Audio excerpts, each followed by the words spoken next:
All right, happy Saturday evening, most likely where you are. Late afternoon for me. Well, it's actually evening too. We're summertime. So we're going to talk about suicide. It's not a fun topic, but I think it's an important one. There has been just this past week there have been two famous suicides that happened, which people are reacting to, but it's come to my attention as a result of that suicide is on the rise, and it's been rising steadily for years.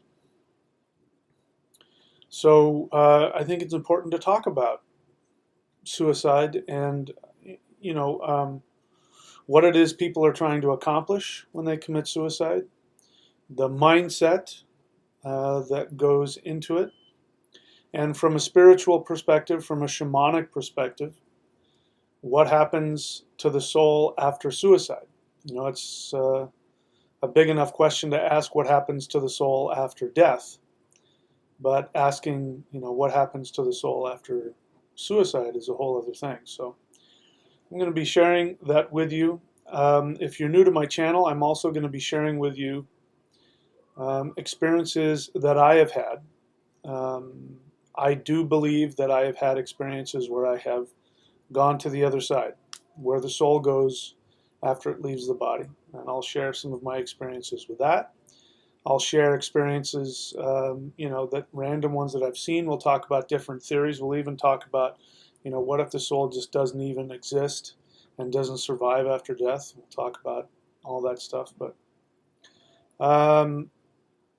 yeah, I wanted to also address the cause of suicide, which is, usually depression. Now, I am not going to be addressing suicide that is a result of terminal illness. I think that's a whole other thing. If somebody is dying and they, are in, racked in physical pain and their life is limited, I think that's a whole different thing.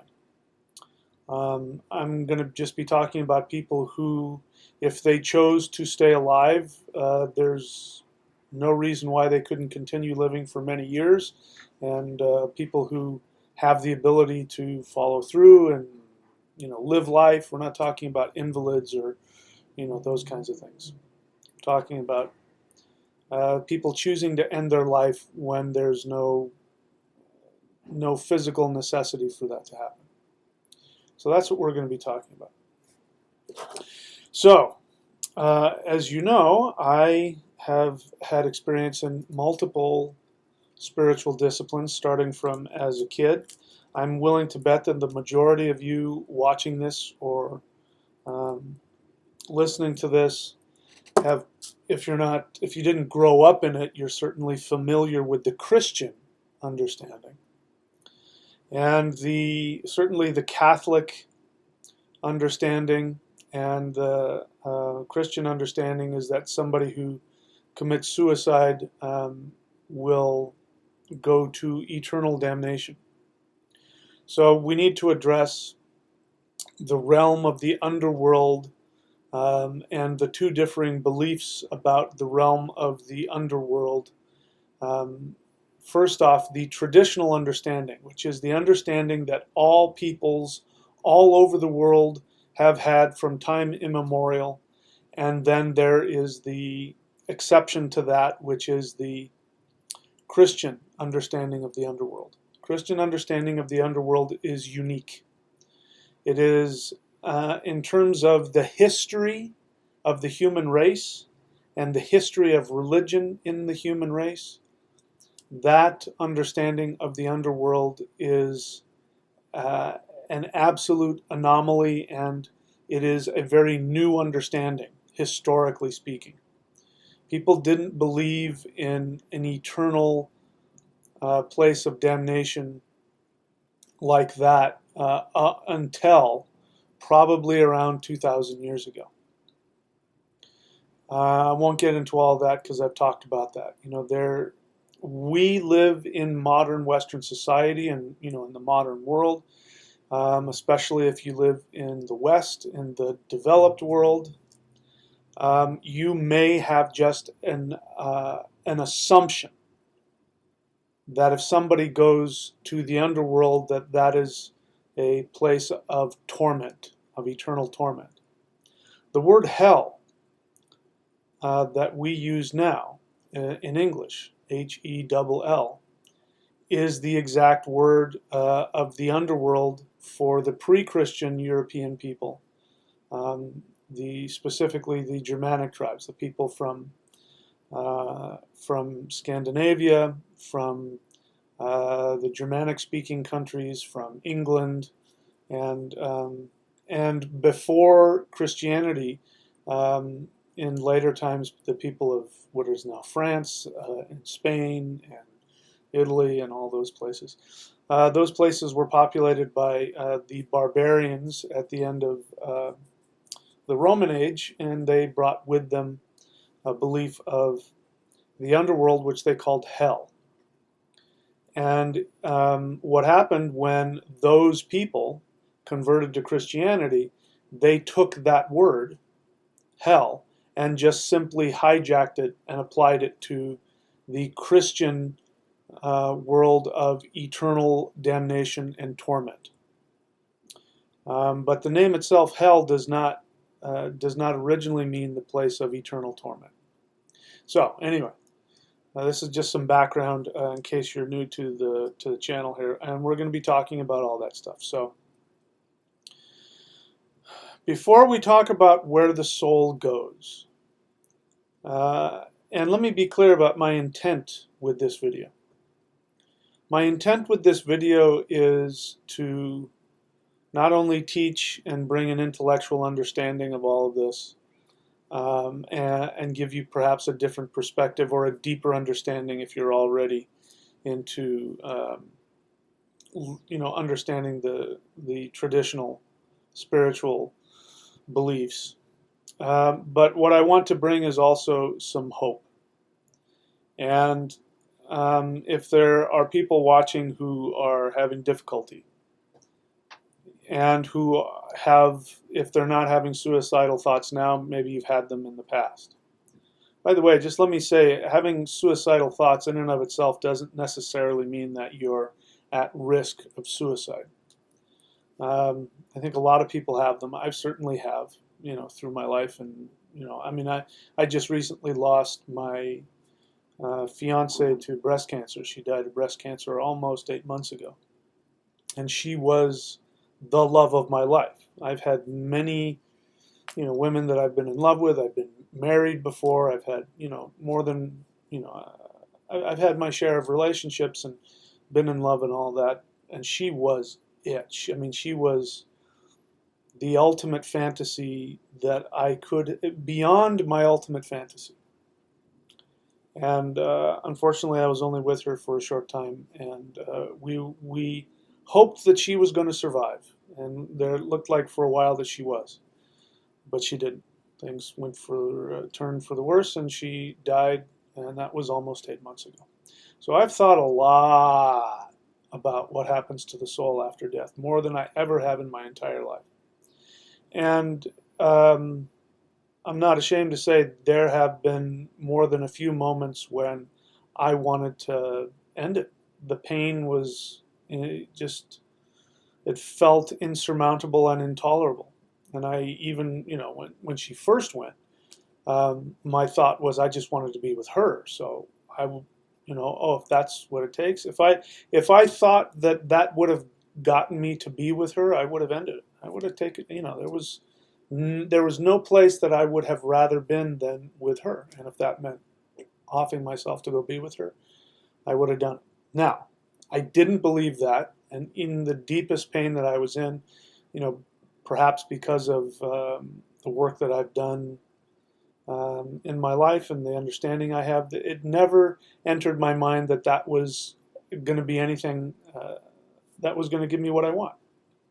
I didn't think that I would end up with her. And, at best, I would probably have run into her and she would have said, "You're not supposed to be here, and I've got to go do this other thing. I'm scheduled for another life. I got to go, and sorry, bye."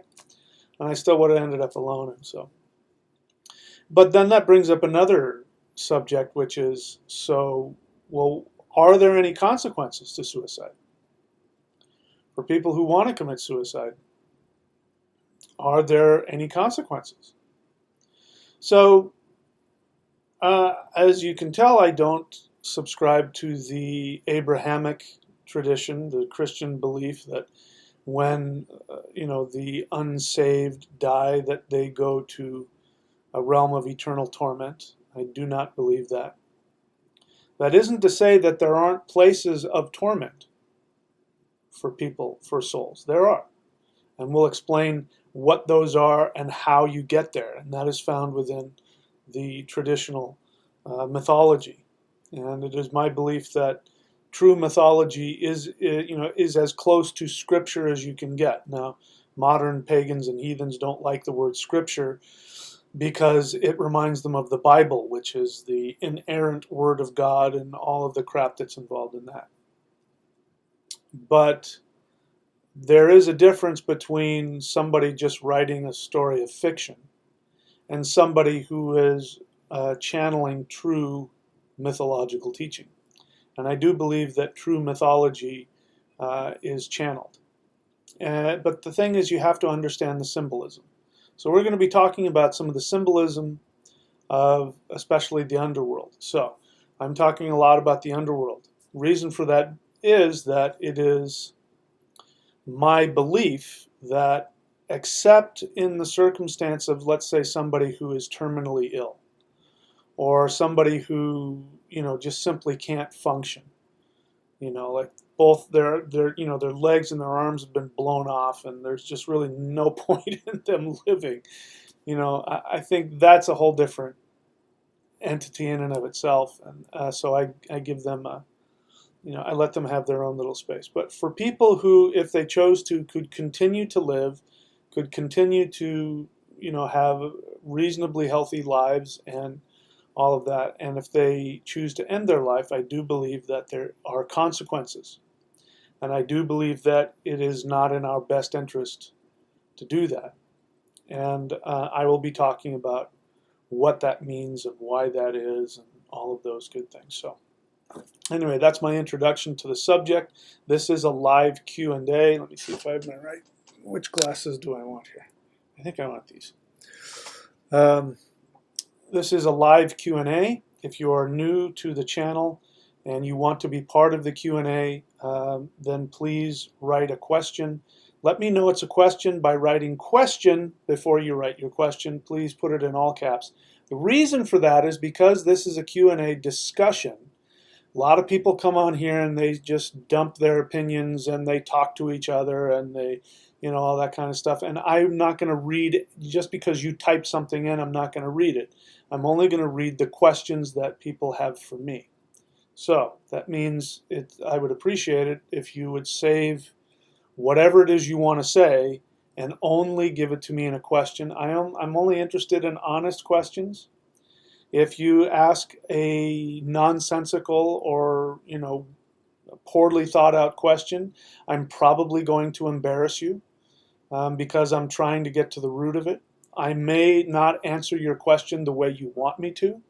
I am more interested in the reason behind your question, and I am more interested in helping you find and get what it is you really want. So think through your question, what it is you really want to ask me. That's going to get the best response. So, having said that, I'll go ahead and take a little bit of a break here, and then we'll come back and we'll take some questions. And we'll talk about the goddess Hela. We're going to talk a lot about some interesting stuff. So anyways, I'll be right back.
Alrighty, so I do believe that there is at least one question here. So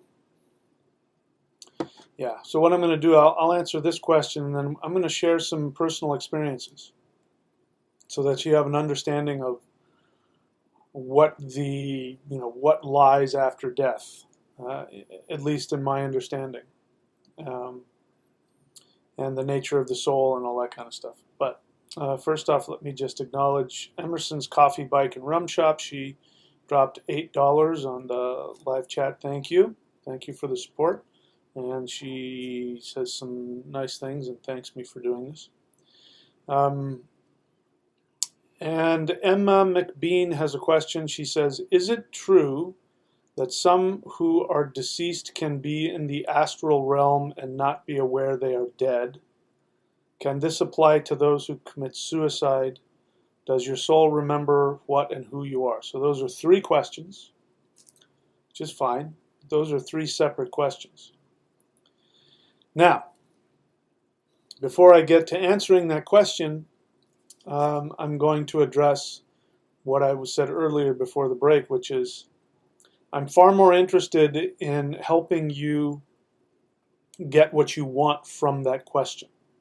So when you ask me the question, is it true that some who are deceased can be in the astral realm and not be aware they are dead? And it makes me want to ask you, why are you asking that question? Are you asking that question just because it's a curious thought to you? I doubt it. People don't ask those kinds of questions unless this is something that they have an emotional connection to. So it makes me wonder, are you afraid that if you were to die, that you would be trapped in the astral realm and not know who you are? Do you know anybody who's committed suicide? And you're worried that they're trapped in the astral realm. My guess, and you can tell me as long as you do it briefly, but my guess is that and everything is a projection, by the way, everything. Listen, I went through it. I'm still going through it. My fiance, who was my soulmate, I just found out I've been using the word twin flame wrong.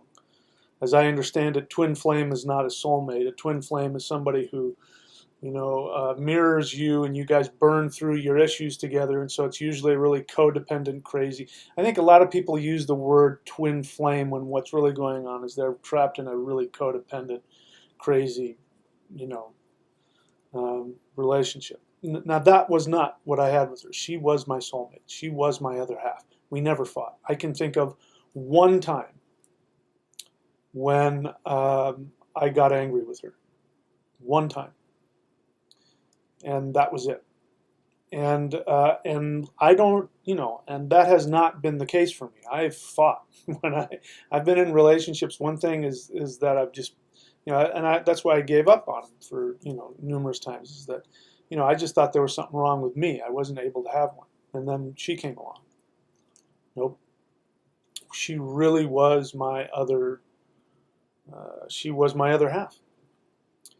So the point is I've thought a lot about that, and my thoughts about death and all of the pain that I have gone through thinking about where her soul is, and does she remember who she is? Does she remember me? As worthwhile as all of that is, it's still projection. I'm just projecting myself into that. There was a time when I was worried. I was worried that her soul was lost in this emptiness. And then when I thought about it, I went, wait a minute, that's just how I'm feeling. Without her, I feel like I'm lost and I'm drifting in this emptiness. I was projecting onto her. So when you ask these kinds of questions, I can't help but see that there's some projection in there. So let me get to that question. Is it true that some who are deceased can be in the astral realm and not be aware that they are dead? I mean, is it? I think it is true, but I think it's important to understand this. When we talk about the other realms, right? The astral realm, and people throw these words around and they think they mean something behind them. The astral realm, my ancestors would call Valhalla, or the underworld, or the those kinds of things. We think of them as these other dimensions where the laws of the soul are different or don't apply. And it's not true. When people talk a lot about wanting to escape the matrix because they hate this world and they are in so much pain, and you hear me kind of saying it with some derision in my voice, but I really shouldn't, because I understand that thought process. This life can be very difficult and very challenging, and it can feel like a hell. And there's no shortage of people who feel that way, so much so that there is a real belief out there. There are people who actually believe that living on Earth is to live in a computer program, a simulation. They don't believe in anything. They don't believe in the reality of their own body or anything else. They think it's all an illusion, and they want to escape to go to the real place, wherever that is. And so the assumption is, if they can escape this world, then they'll be safe, they'll be in the real place. And so people contact me quite regularly, especially on the videos about the Matrix that I've made, and they want to ask, how can they get out, how can they escape? They hate this world. And my response to them is the same, and I will say something to the effect of, if you believe that about this world and you escape whatever you think this world is and you escape to the next one, you will bring that belief with you, and that world will then be as bad, if not worse, than this one is for you. And so the point is that if you can't find who you are here in this life, you're not going to find it over there. Because the soul is the soul. This, if you want to look at this as a world, as a different reality, it doesn't change the fact that the soul is the one that's interfacing with that. This brain that I have here is a computer. It's a carbon-based computer, and the mind is the software, and it is this brain and this intellect. I should say the intellect is the software. There's a difference between mind and intellect. We won't get into that right now. But the intellect and the brain here are simply hardware and software through which my eternal soul uses in order to interface with this particular three-dimensional reality. I didn't say illusion, a reality. This is a reality. There are multiple realities. You can call them all illusion if you want. But they are a reality. So the soul is just simply interfacing through this meat bag in the eyeballs and the brain to experience, because without it the soul wouldn't be able to have the same kind of virtual reality experience of three-dimensional reality without it. But the soul is still the soul. And if you are unable to connect and align your soul while you're in the body, if you exit this matrix or this life before you've finished, what you came here to experience, then the only thing that's going to happen is you're going to take that inability to connect with your true self into the next reality. So to answer your question, in my opinion, and that's all I can really share about is in my opinion. In my opinion, is it true that some who are deceased can be in the astral realm, whatever the hell that means, and not be aware that they are dead? Yes. I absolutely think that that is a possibility. And I think that that would be one of the ways and one of the places within the underworld. The underworld is the place where the soul goes that has not achieved enlightenment.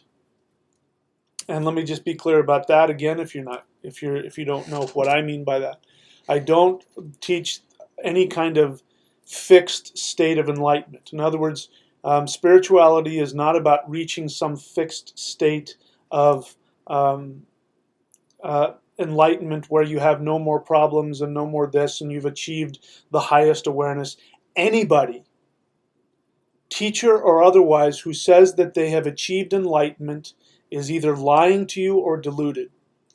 Any teacher that allows their other students to say that, in other words, I knew a guy who was a teacher, a very powerful teacher, and there were talk about him from his his high level students who would talk about him as a bodhisattva and as having achieved enlightenment, and he had said that he had died and risen, and all that kind of stuff. And even though he himself would deny being enlightened, he wouldn't stop anybody else from promoting that.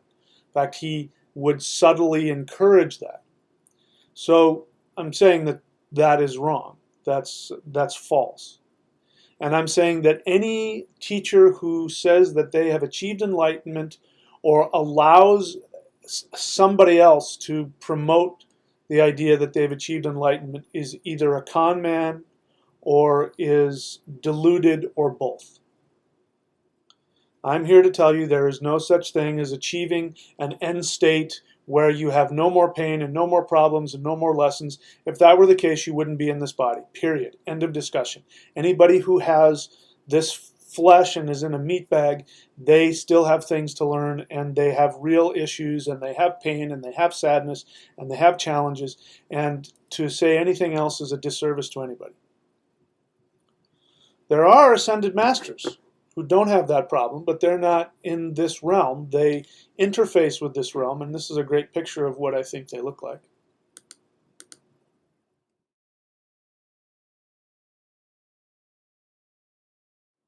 While we're on the subject, I will be rolling out a new technique and a new teaching about how to become an ascended master, because first off, if you are a human being, it is your destiny. You will become an ascended master. It's not a question of if you will become an ascended master, it's a question of when. And it may take many, many lifetimes. It may take hundreds or thousands of lifetimes before you achieve that. But you will achieve it. It will happen. That's why it's important how you conduct yourself in every life, because the question isn't whether or not are you going to spend eternity in damnation. It's whether or not you want to, how many of these lives do you want to have? And, what you do in this life is going to determine how many times you get held back. But let me also be clear. It doesn't happen to you. You choose it. You choose to come back. Every single time you reincarnate, it's your choice. Nothing forces you to do it. Let me be clear about that. So I got kind of off the topic.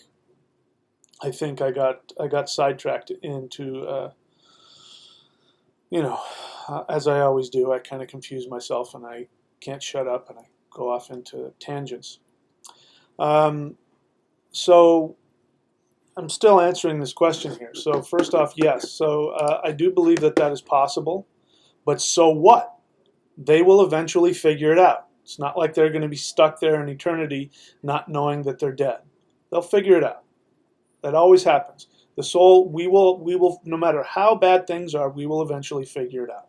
We may not do it in this lifetime. This is, by the way, in case you've known somebody who died a tragic death or perhaps committed suicide or something like that, and you look back on their life and you see, so there are some people who just had, misery their entire life, and we'll talk about that. That's, in my opinion, self-generated. But even if they did and they died a horrible death and they didn't, they weren't spiritual or whatever, and it was frightening and horrible, that's okay. They'll come back and they'll figure it out, and there will be more. And, my father, for example. My father was a brilliant man. He was a physicist. And in fact, they're still trying to figure out his many theories and equations and that kind of thing. And he was instrumental in the space race. At one point, he was said to be, and this still may be true, I don't know, he was said to have designed more satellites than any one man in the world. His satellites, I don't know how many of them, are in the Smithsonian. You can go there and you can see them. It doesn't have his name on the bottom. It has whatever company he worked for, Hughes Aircraft or TRW, which, he worked for different things. But, he had all that kind of success. And, as his son, I watched him live, and he died an alcoholic death. He drank himself to death and died of bladder cancer. And, and by the way, as he died, um, he had a very blissful death, strange as it is. When he died, I wasn't there, but there were family members who were there. The last day that he spent on this earth, he was extremely peaceful and very happy and very loving. And so it was clear that his soul was coming to the surface. And he knew that he was on his way out. And his soul was coming to, looking back on it, that was what was happening. He didn't say that, because I think at that point he couldn't speak. His voice wasn't working very well. But he was in bliss, and he was conscious and communicating and, doing things he never did, like telling people how much he loved them and all that kind of stuff. I'm sharing that with you because part of what I want to do in this lesson today is to take away the fear of death.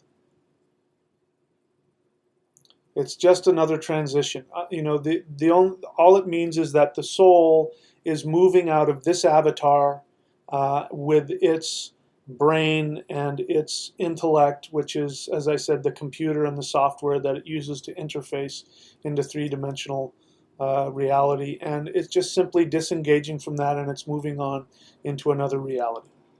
That's all it is. It's just a transition. It's nothing more. So death is nothing that you need to be afraid of. But we do want to take a look at the cause for suicide, and I'm trying to get that. So let me see. I'm really getting lost in tangents here. So is it true that some who are deceased can be in the astral realm and not be aware they are dead? Yes, but it's not a big deal. They'll figure it out. Can this apply to those who commit suicide? I think it definitely can apply to those who commit suicide. And let me tell you why.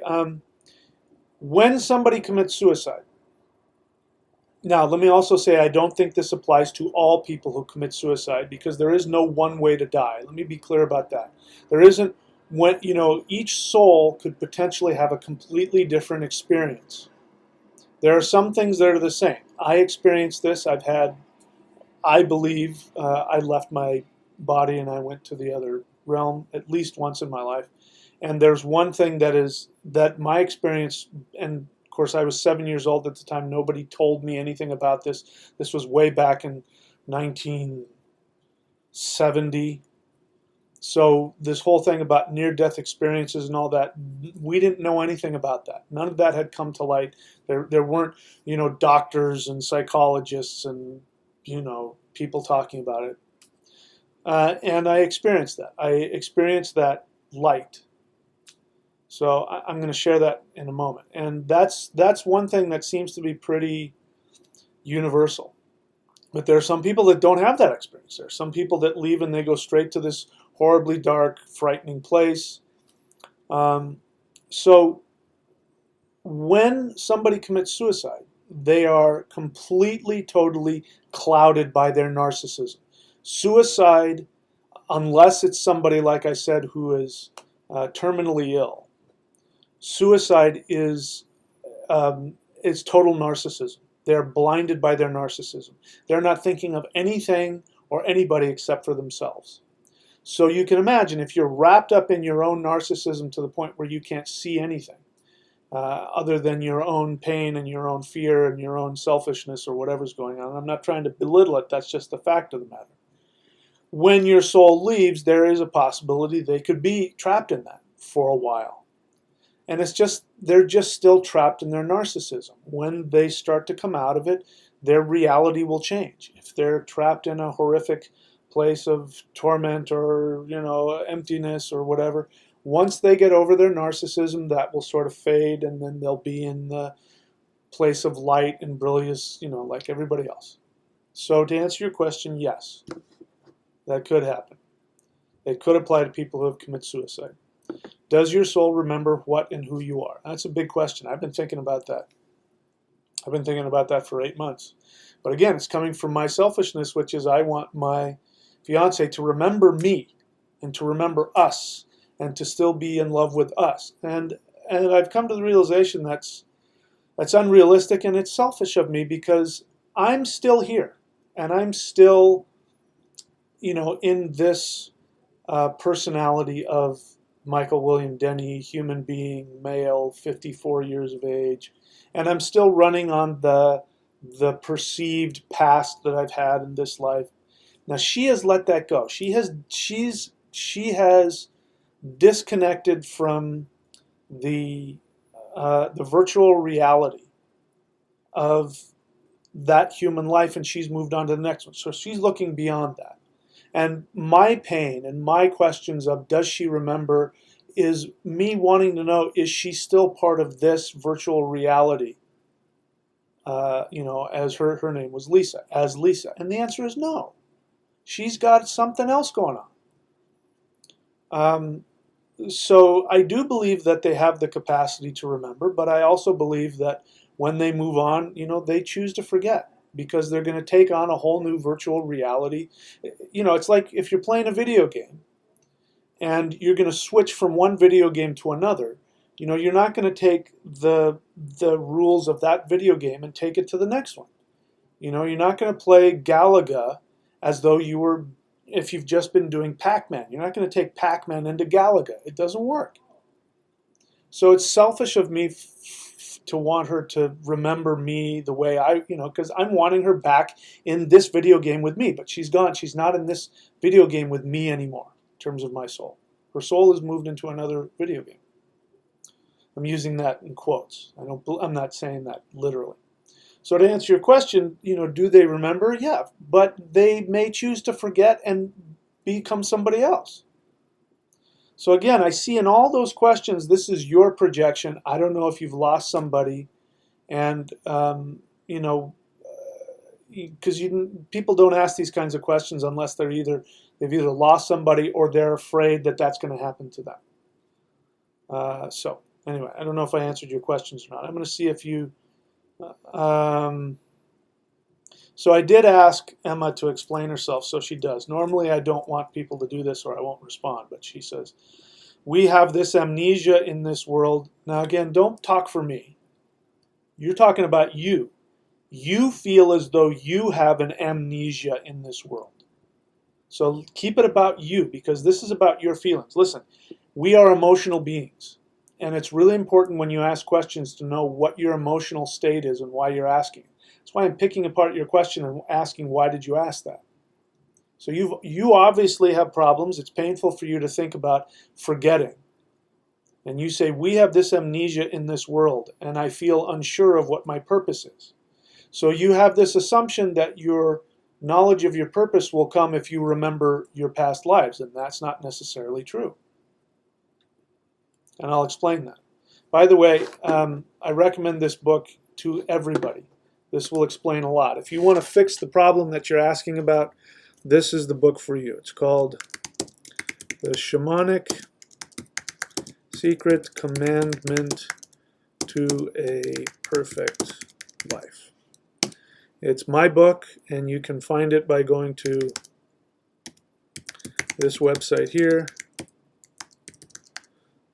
You can find all of my books there. Okay? michaelwilliamdenny.com. You can go there and you can get that book. If you read that book, then that will answer how you find your purpose. So I want to challenge your assumption that your purpose, you'll find your purpose if you remember who you were. And that's not necessarily true. Because every time you incarnate, you bring a purpose for that life. And that knowledge is within you. And it's encoded in what it is that gives you the greatest joy. And the way you know you're following your purpose is if it's bringing joy to you.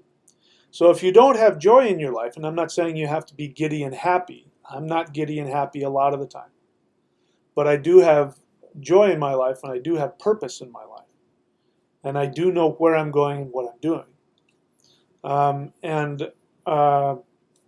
So the way to know that you are following your purpose is if you have joy. Joy is the is the default state of the soul.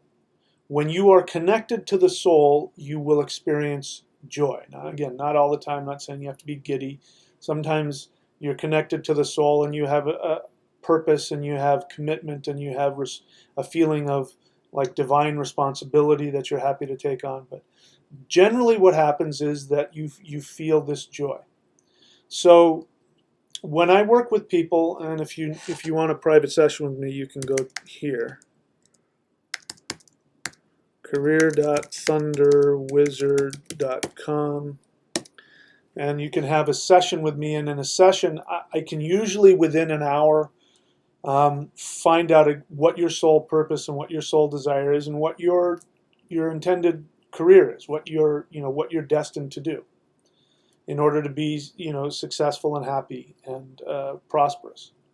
All of these things are encoded within you. Before you were born, you encoded within your soul the things that you wanted to accomplish. And the way that you set it up so that you would know that you were accomplishing them is that when you walked down the path that you intended for yourself, your physical body and your emotions react with joy.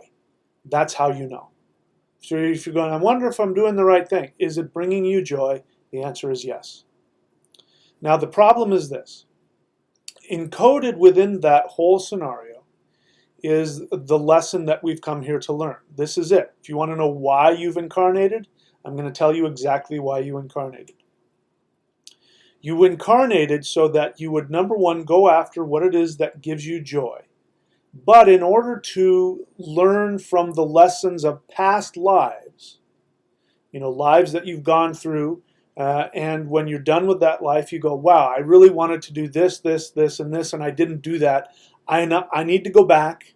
That's why I said nobody forces you to incarnate. You choose to go back. You say, I need to go back because I want to do these things again.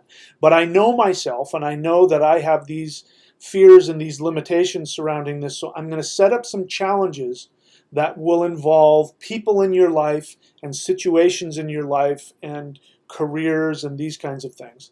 And what happens is, as you go through life, when you follow your soul desire, what happens is you continually bump into challenges that force you to choose between what your soul wants you to do and what is safe. Now, what is safe? There's a whole list of things under what is safe. Under what is safe, you have money. So people go after money sometimes instead of what their soul wants, and they end up miserable. Relationships. They will get married, or they will try and appease their parents, or they will try and get happiness from society, or they will want to get society's approval, and we all do it. And they will choose that over what their soul wants, and then they will be miserable. Or they will oftentimes have to choose between, but what I really want to do is be a ballet dancer, and my father wants me to be a chemist, and I don't want to be a chemist. I hate that. And you run the risk of having your father disown you.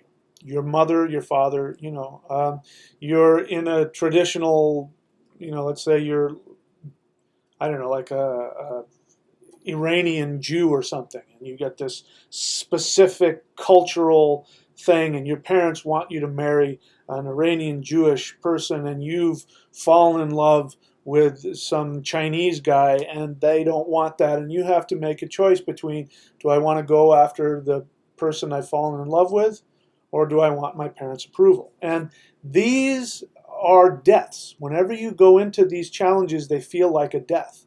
And some of the death, sometimes it's a huge death. You lose your whole entire family and culture and the approval of everybody that you care about in order to go after what you want. Sometimes it's a little death like, I've got this 6-figure job, but I could be making, a lot less over here, but I would be doing what I want. And, there's going to be a death, and you have to choose between the safe path and the path of your soul. So if you are saying to me that you feel unsure of what your purpose is, then I know exactly why you are in conflict. on an unconscious level. This happens a lot of times deep beneath conscious awareness. That's why it takes about an hour with me. By the way, in case you're new to this, or if you're not, if you watch me, sometimes I'm very harsh and people say I'm just a dick. You know, they ask a question and why am I so rude? Why am I such a dick to them?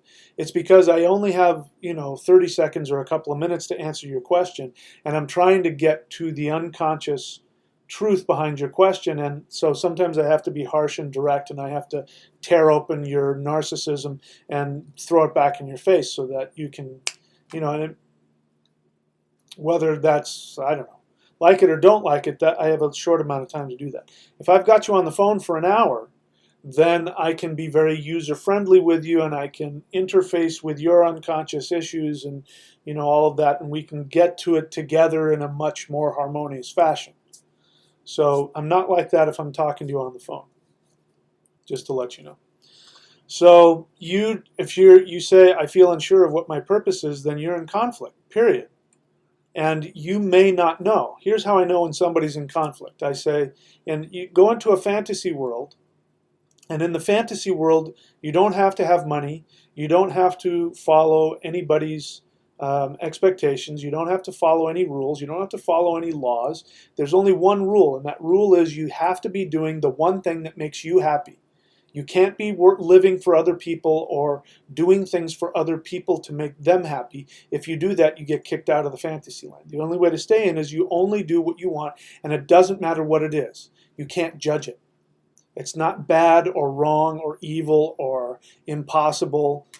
If you want to, fly, whatever it is, you have to listen to that. And if you can't say that, if you can't say, I don't know what that is, then you're in conflict. And your soul is trying to tell you to go in one direction, and your unconscious narcissism is trying to meet somebody else's expectations, or you're following your greed or something like that, and you're in conflict. And so you don't know. Because the truth is, if you can let go of that, you'll immediately know exactly what it is you're supposed to do.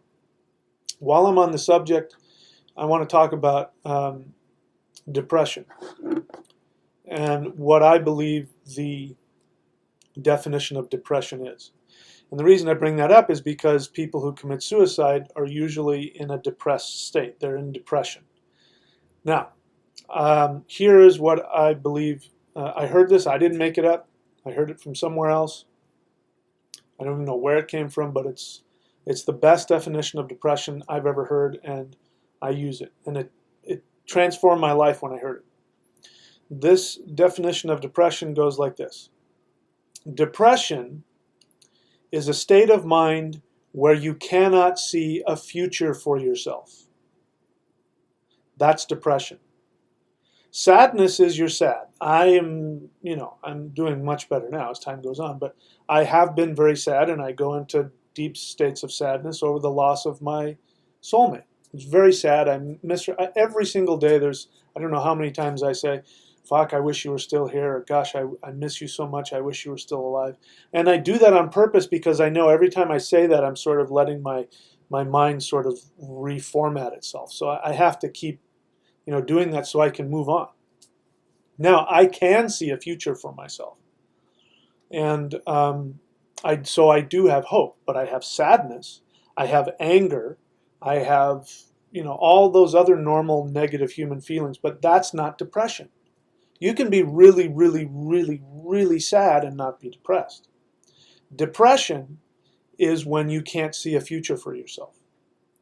And you can't see a future for yourself if you are in conflict. If your soul desire is telling you to go in one direction, and your need to either be accepted or be loved by society or people or God or whoever you have in your head is so strong that you're going after that, then what's going to happen is you are going to shove down beneath your conscious awareness. You're going to go into denial about what it is you really want. And then when somebody like me says, so what is it that gives you the greatest joy? If you say, I don't know, you are in conflict. The good news is that there's a way out. Reading the book, The Shamanic Secret Commandment to a Perfect Life, is one way to do it. But another way is to talk with me or somebody else who can help you get to that. Now, once you know, that doesn't mean that magically all the problems go away. Once you know what your soul purpose is and what your hope is, you still got to go get it. It's not just going to come to you. It's not going to come in a package with a bow on it. I mean, it kind of already has in your soul. It's already there. You got to unwrap it. The way you unwrap it is by taking action to go do it. And we could talk about that and not waiting around to get the money or the time, just going and doing it, going after it. And when you go after it, the way the universe is set up, the way you set up the universe, you did it. The universe didn't do it, you did it.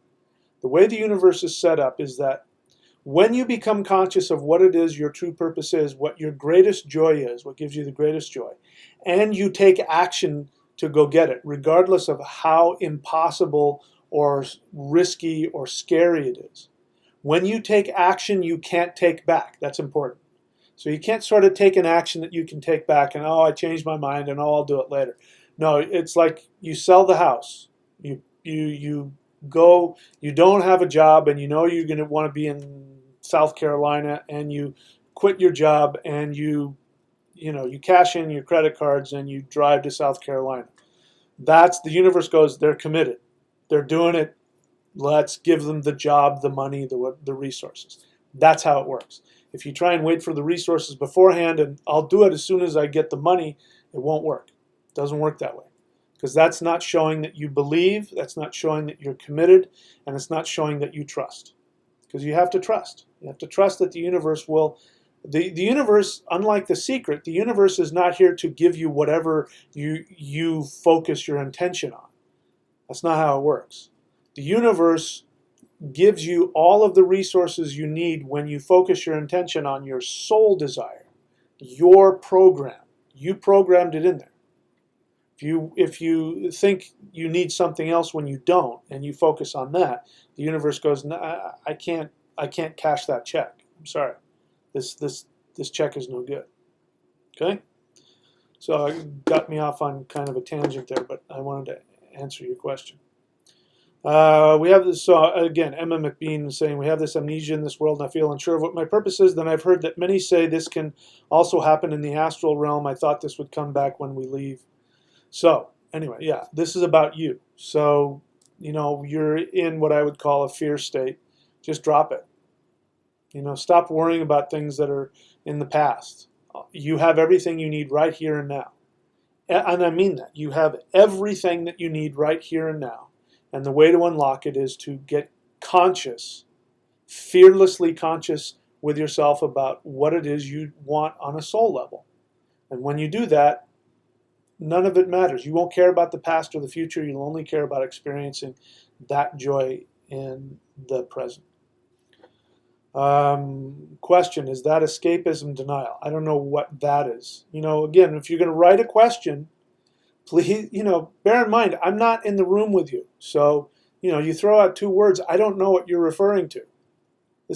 I have this problem on, people leaving comments in the videos. They just write 3 or 4 words and I go, I don't know what you're talking about. So is that escapism denial? Is what escapism denial? Be clear. Actually put the time and effort. I know you're on your phone or whatever, but put some effort into it, guys. If you want to make any progress in my path, you're going to have to pay attention, not only to me, but to life in general, and you're going to have to put effort and discipline into things. Okay? That's one way, you're not, I don't know what that is. All right, so let's see. So I'm happy to answer your question, but you actually have to write a coherent question with a subject and an object, and so I know what the hell you're talking about. Andy LMT question, if dwarves become human and human become ascended masters, how do the 3 selves play into those transitions? In other words, do you take your dwarves with you when you die? So again, a bunch of different questions. So for those of you who are new, this is something I've been teaching for a while, which is I am a practitioner of my ancestral shamanic tradition, and in that tradition we talk about beings called dwarves. And I'm not going to get into it. If you want to know my belief on that, you can read my books. It's all in my books. I talk about it a lot, so go read my books. It's in there.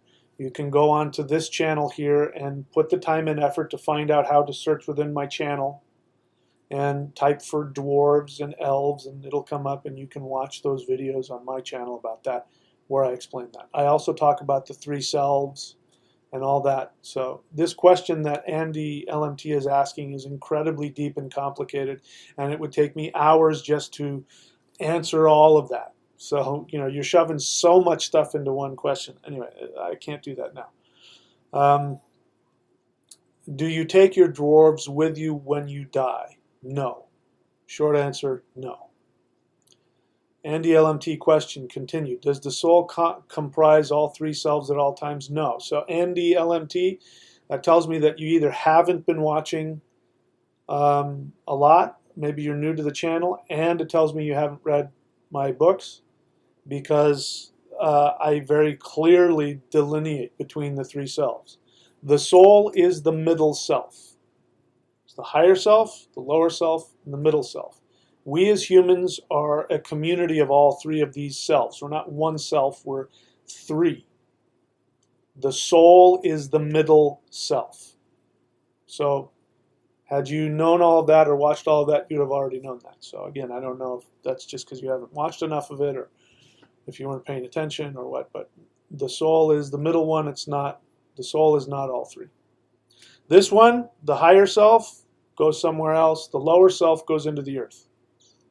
The soul goes off and reincarnates. And when it reincarnates, it gets a new, perhaps, maybe it's the same higher self, gets a new higher self and a new lower self. All right, Glennis, yeah, so again, I only want the questions. I'm not interested in other people's opinions, and I know you want to come on here and tell everybody what you think and all that, but that's not what I'm here for. And I can't stop you, but I won't read your statement unless it's a question. Miguel Bruxo, question. Hey, Michaels, how many days does it rake to get the astrology reading? I bought it today to one of your apprentices. Well, if you bought it from one of my apprentices, you have to ask them. I don't know how booked up they are. You buy one from me, it might take you a month or more to get reading from me. But I mean, if you bought it from one of the other ones, it'll probably be quicker than that, but I don't know how busy they are. You have to ask them, not me. By the way, if you want to save $200 on an astrology reading, go to, where is it? astrology.thunderwizard.com. You can get an astrology reading from me. I charge considerably more. I do a couple of things that my apprentices don't do, but they have been trained by me. I have trained them in my system, and they do, I would say, 95% of what I do in a reading. The notes are the same, the layout is the same. You get everything that you would get from me, but you get it from them. I taught them how to do it. If you want to learn my method of astrology, go to astrology certification. I didn't ask you to put a space in there, spell check. I know what I'm doing. astrologycertification.thunderwizard.com. Go there and you can learn, and if you pass my test, you can also be put on my website and do astrology readings. And of course, every time that I advertise astrology.thunderwizard.com, you will be one of those people that they can get a reading from. Okay, so all right, so let's see here. Question. Iowa X, when are you too old for the burn the ships maneuver? I have no idea what the fuck you're talking about. What is that? Is that a video game reference? What is that? Iowa X, statement. Well, I'm not going to read your statement. I'm only going to read your questions. Pay attention, you guys. I'm not interested in anything other than an honest question that you have for me. Okay, so there's no more questions at the moment, so I'm going to take a break. I'm going to come back and I'm going to share with you what happened to me when I left my body so that you know what is on the other side. And then we'll talk about why do people have different experiences? Why do some people have this blissful experience when they die? Why do some people see hell when they die? because it happens, and I think they're both real. So, all right, I'll be back in a couple of minutes.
I keep showing that picture of the goddess Hela, or at least somebody's interpretation of the goddess Hela here. Her name is Hela. In the Old Norse, they use the name Hel, but Old Norse had changed. It had changed from the original Germanic. There was, by the way, about 2,000 years ago and earlier, there, whether you were, wherever you were in Northern Europe, the Germanic tribes were able to communicate with each other. So there wasn't like different Germanic languages like there are now. There wasn't English and Norwegian and Dutch and German and all that, and they can't understand each other. There was a Germanic language that everybody could understand, and in that, the name for the goddess of the underworld was Helja. Helja. Hel is the place. Helja is the goddess of the place. So Hela, as you see here, she's half corpse and half beautiful young woman. And that's important because that represents what you perceive when you die. If you are trapped in your narcissism and your fear, when death comes for you, and Hela comes for you, you will see her as a corpse, and you will be frightened. If you are operating from your soul, which means that you died in a state of fearlessness, then you may see her as a beautiful young woman. Because the truth is, she just simply reflects what you are. And we see her as a goddess because the feminine represents the soul. We always talk about the soul, as feminine. It's neither feminine nor masculine, but because it's internal and spiritual, we refer to it in the feminine. So that's why we see Hela as a feminine deity. At least one reason, in my opinion. And so when you experience her, she's just this completely neutral mirror, and she reflects back to you. If you are holding on to fear, anger, any kind of unfulfilled desire, sadness, self-pity, which many people do when they die, because they die in circumstances where they didn't do enough, they didn't get what they wanted, they didn't achieve enough, whatever it is. Then what happens is that this completely ruthless and neutral mirror comes to you, which is who Hela is. And what you see in that reflection is your state of being. If you see a corpse, it means you're hanging on to things that are literally rotting away. They're dead. The past, regret, pain, depression, sadness about things that I wish I'd done or I couldn't do or I should have done that, pride and ego. Those things are the past, which means that they're like a corpse, they're rotting away. And if you're holding on to that, you see that mirror, which is what Hela is, then that's what you see. You see a female corpse, because your soul is feminine. So you get that. That's why I keep bringing her up. That tells you everything. People are asking, can the soul be in a state where it doesn't know who it is and doesn't remember? Yeah, it can. But that's because it was in that state when the person died. And the way out of that is the same in this life as it is in the next one. You get over yourself. You get over yourself.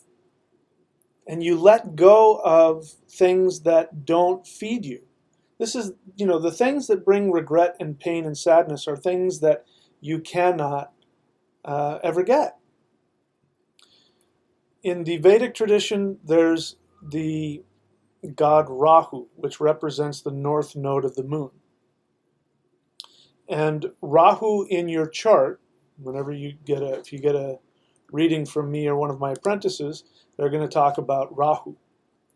And Rahu represents your ambitions on the positive side. It's why you came back. You chose to incarnate because I want to do this, I want to do this, I want to do this. And I want to experience this, and I want to find out, am I ever going to get satisfaction from this? Rahu also represents your obsessions and your addictions. I just bought another surfboard today. I think I have 10.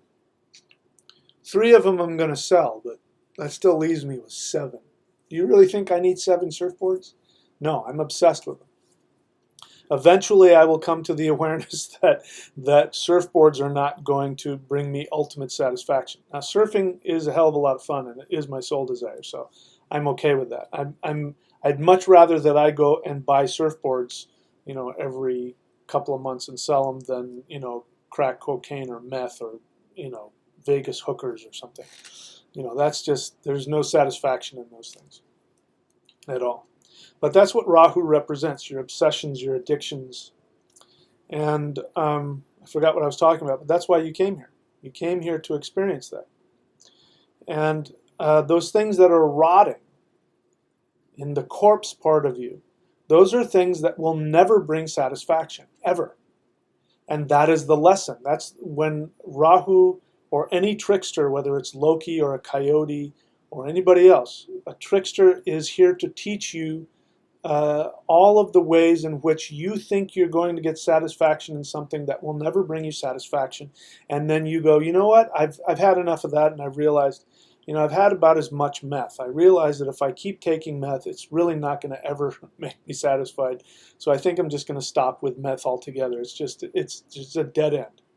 I'm going to stop with the Vegas hookers because, it just run out of money, and, I'm going to stop with the, pick it, whatever your obsession is, right? Okay, so I was going to share an experience with you. And the experience is when I was 7 years old. I've shared this with you before, but I'll share it with you again. Because again, why I'm doing this is I want to give you hope. I want to help you if you're in a state of depression, meaning you're thinking that suicide is a good idea. It means that you are unable to see a future for yourself, and I want to give you some hope. And so part of it is knowing that regardless of how bad this life is, how uncomfortable you are, you are going to end up where I'm going to talk about. So when I was 7 years old, I was a Christian at the time. And I don't know how this happened, but I somehow got this feeling that Jesus didn't love me. I don't know where that came from. I think what happened is my guides, my elves had sort of, and I had beforehand planned it all out. So I would have this so that I would have this to talk about later on in life. But for some reason, I got this feeling that Jesus didn't love me anymore, and it made me extremely, extremely depressed. And I went to bed that night, and as I was sleeping, I got pulled out of my body. And I felt myself go through the atmosphere. And as I went through the atmosphere, I could hear all of the psychic chatter, people's minds. I could hear it all, and I could feel it all. And it was, there was just so much chaos and so much unhappiness and so much stress. And then I sort of popped out through the atmosphere, and then I didn't feel any of that anymore. And then slowly there was this light in the distance. And this light kept coming closer and closer and closer and closer and closer until I was engulfed by this light. And the way I described it is, and again, I'm 7 years old when this happened. The way I described it is that the light was so bright that if I saw it with my real eyes, it would have burned my eyeballs out of their sockets. And then, again, this is my little 7-year-old, vocabulary. And then I got happy and I started to smile, and the smile went all the way around my head until I was just a smile. And there was nothing left of me but a smile. I'm getting emotional thinking about it. And what I was describing is that I got completely engulfed in the most intense orgasmic bliss I had ever experienced. It was almost too much. It's like, how orgasms are, like really good orgasms. It's like it's almost too much until you have it, but it's the best thing in the world. And oh my God. It was like that. It was like, just the best non-stop orgasm of my entire being.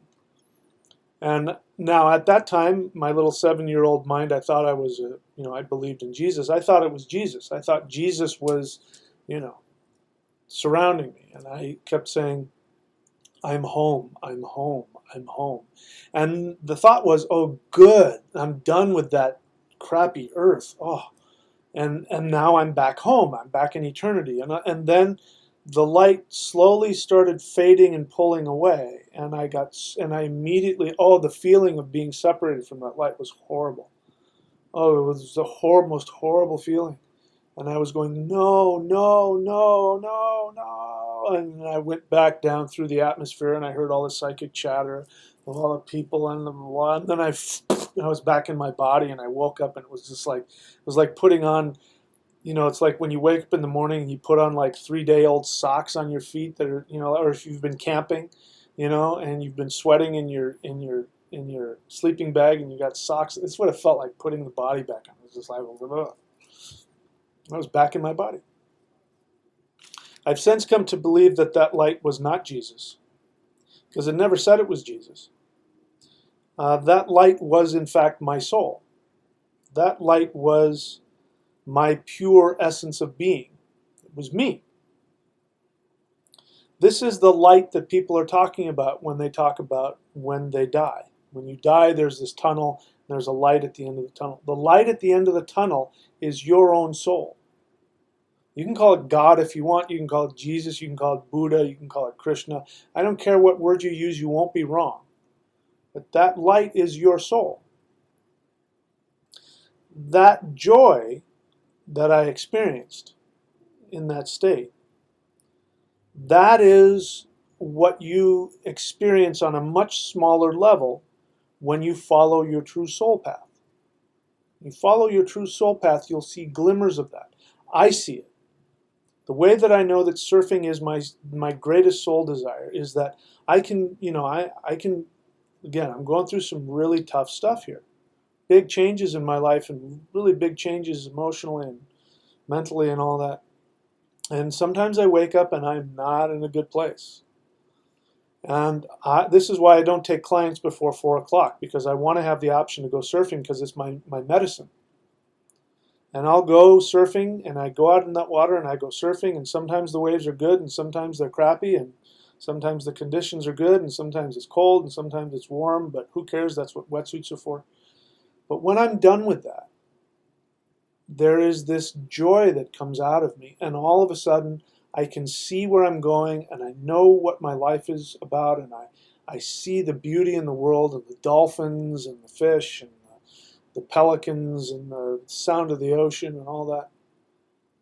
In fact, you can see in the background the sea breeze is blowing my tapestries back there. This is the weather now. You know, it's been really cold because in Southern California coastal areas it gets cold. Like May and June is cold. But this, what we got now, is what I remember as a kid. This was, you know, summertime at the beach, and just beautiful. Weather's just perfect. 75 degrees and breezy. It's not too hot. It's not too cold. Anyway, that's my joy. That's what gives me the greatest joy. You have to find yours. I don't know what yours is, but you have to find it. But you do. And if you're able to get out of your narcissism conflict, you can find it. I'm not judging you. You may need help. And that's one of the reasons I'm here, is to help you find that. Alrighty, so I told you I was going to tell you about that. We're going to talk. I'm going to talk about what hell is according to the ancient lore of my ancestors. But I will take any questions that are here if there are any. So, Jane Jones question: when we go into the earth after death, no way. Who said you go into the earth after death? I didn't say that. I said your lower self goes into the earth. I didn't say you go into the earth. So Jane Jones, you're obviously new to my channel. I encourage you to watch more of my videos. I encourage you to find my books over here, michaelwilliamdenny.com, and read what it is that I teach, so that you know, 99% of all the questions people ask are in a video or a book somewhere, okay? So you don't go into the earth and you don't sleep and you're not awoken by rebirth or Valhalla. It doesn't work like that. The way you get to Valhalla, and as I understand it according to Norse mythology, there are at least 2 places that the soul can go that is not the underworld. It's Valhalla, and I think it's called Folkvang. And Valhalla is Odin's hall of warriors, and I'm going to explain this in a moment. Warriors who died in battle, fearlessly in battle. And then there's Folkvang, which is Valkyries take other warriors and other souls to Freya's domain called Folkvang.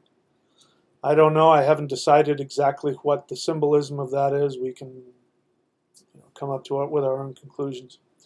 But generally speaking, what the mythology of my ancestors state is that people who die fearlessly in battle go to Valhalla. Those who die of illness or old age go to the underworld. Now that sounds pretty cruel, because the majority of people die of illness or old age. Not everybody dies fearlessly in battle. And we can certainly see that there are a lot of warriors who died in battle who were not, enlightened by any stretch of the imagination. So we either have to take that literally and say that that was the only way, or we have to say that this is a symbolic teaching. I choose to believe that it is a symbolic teaching, so let me explain it to you.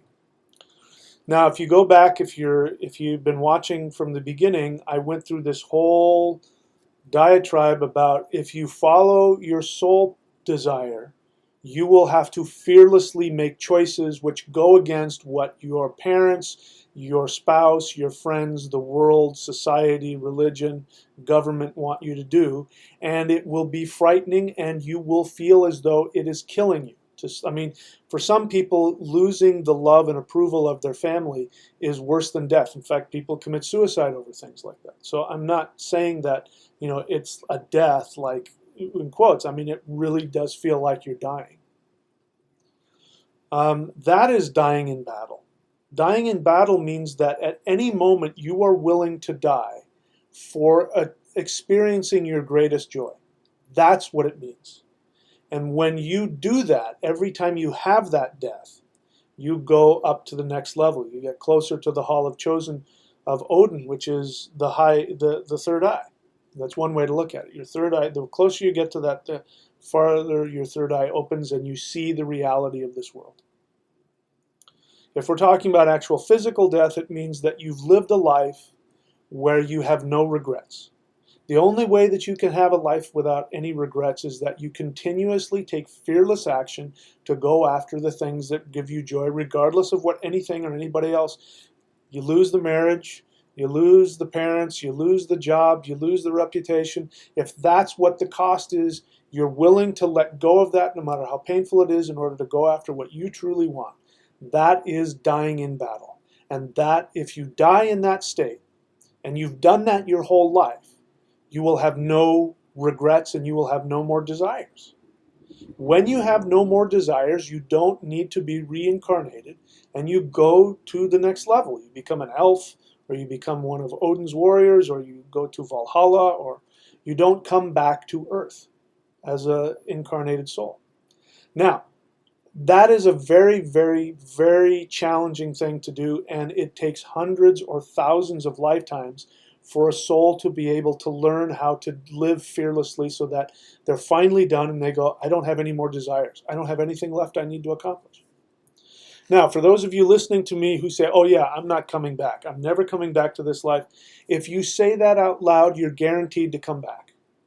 Because the only people who say that are people who have unresolved desires. They're in pain and you want to escape, you want out. People who say, I don't want to come back to this life, I hate it, it's miserable. You have unresolved desires. There are desires you haven't fulfilled, and I'm not trying to downplay it, but it's the truth. You're in a childish temper tantrum. And the depression and the sadness that you're feeling is that a really, really, really huge temper tantrum that's making you feel like, the world is horrible and you hate it. Again, I'm not trying to minimize it. Your pain is very real. But the way out of that pain is to find the way to become conscious about what gives you joy and then go after it. Now, what you will find is if you have this conflict, when you start to go after your true joy, your head will tell you, oh, that's ridiculous. You're being stupid. That can never happen. You will be embarrassed. You won't want to tell people what your true fantasy is because you're afraid people will make fun of you, or they'll tell you that you can't make it. That's one way to know you're on your true path. That's dying in battle. You face that pain of rejection or ridicule and you go after it anyway. When you've gone through enough lifetimes where there really is nothing left and your soul goes after the last life and it leaves the body and it goes, okay, let's see, I did this, I did the mountain climbing, I did the thing, I became president of the universe, I was this, I was that, I was an assassin, I was whatever it was. I was a spiritual guru, I was a criminal, I was leader of the United Nations. I have done it all, and I can't really think of anything. I can't think of another avatar that I'd like to. I can't think of anything. When you get to that point, then you go, oh, okay, let's see what's up there. And then you're done. That's how it works. When you die, if you have sadness and you have pain and you have unresolved issues, it's because there are things you didn't go after. You didn't completely follow your soul desire, which means you're going to bring that back. We call this karma, right? You're going to have that karma, and that karma is going to force you to come back because you're going to go, I really want to learn that lesson about fearlessness in this regard. I know myself, I'm frightened and lazy in this area, so I'm going to create some challenges. I'm going to be born in a certain family or in a certain culture or with a certain physical defect or a certain limitation that's going to force me to really look at that, and I won't have any other choice but to go do it. And then you will be born with those challenges. And the way out of those challenges is to go after your soul desire. When you go after your soul desire, you will then, those challenges won't be a problem for you. This is why in the mythology, it says those who die from illness and old age go to the underworld. Now, let's talk about illness. I'm not making a blanket statement here. I don't have the final complete answer of all of it. But based on my own experience personally with illness and with chronic pain that I had in the past, and with watching my soulmate, my other half, die the most horrible, painful death I've ever seen anybody go through, I am here to tell you that it is my belief that, generally speaking, illness is a direct result of the conflict between your unconscious mind and your soul desire. When you fight against your soul desire on an unconscious level, you create conflict which will go into the physical tissues and create illness. That's why when they said people die of illness go to the underworld, meaning people who die of illness get reincarnated, what they're saying is that those people were in conflict with their soul. They did not live fearlessly. They did not die in a state of complete fearlessness, which means they have nothing left to accomplish.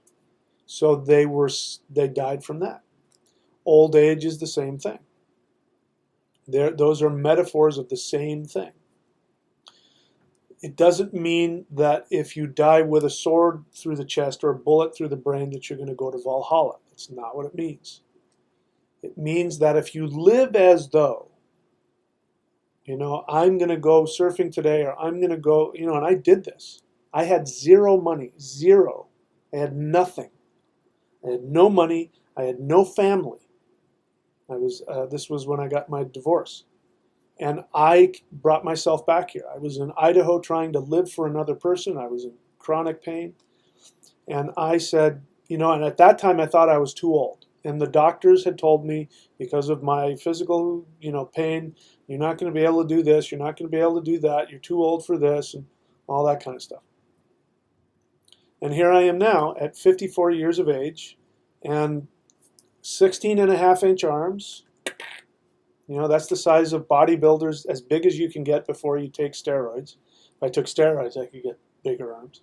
5'8.5". I'm out there surfing every day with little kids. I'm riding my bike up and down,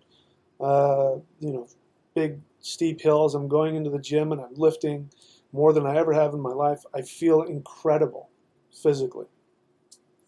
That wasn't supposed to happen. So I proved it in my life. When I had nothing and I had no money and I was, one step away from homelessness in chronic pain, with nobody that loved me, nobody that cared about me, I said, I'm gonna move back to Southern California and I'm gonna spend the rest of my life surfing. I came back down here. This was, I don't know how many, 5 years ago or something. I was really out of shape, and it was winter time here at this beach, and the waves get really big here in the winter, and it was cold, and I hadn't surfed in 10 years, and I knew I was out of shape. And if you've never surfed before, trying to paddle through those waves when you've got, some places it's really, people drown just trying to get out past the waves. And I was prepared to die. If I died trying to surf, if that's what it took, I was going to do it. So in that moment, I was willing to die fearlessly. I didn't go to literally Valhalla, but my body changed. There's a huge change in my body, and my body is now healthy, which is the sign of Valhalla. So I'm living in the state of Valhalla, at least right now. Tomorrow's another day. I got to do it again tomorrow. This is life. So if you're on that and you're looking at the, like in this picture here,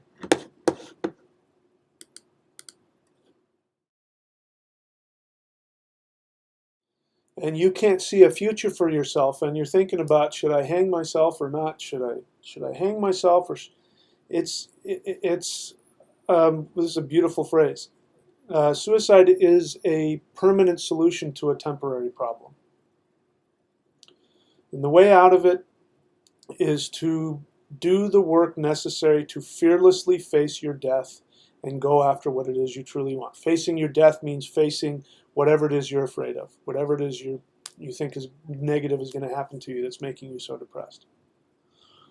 And you will, when you go after your soul desire, you will go into some deep depression because you will have to face letting go of all those things you think you want. So I'm telling you here that just going after your soul desire doesn't mean you're going to be in a state of bliss all the time. It means that there are times you're going to be really sad and depressed and in a lot of emotional pain. That's the nature of it. So, that's just part of why we came here. The more that you go in that direction, the further away you get from being trapped by all that stuff, the less that pain becomes. It becomes less and less over time. And then you have more time in happiness and less time in pain. Or if you're, like me, I went through the death of my soulmate.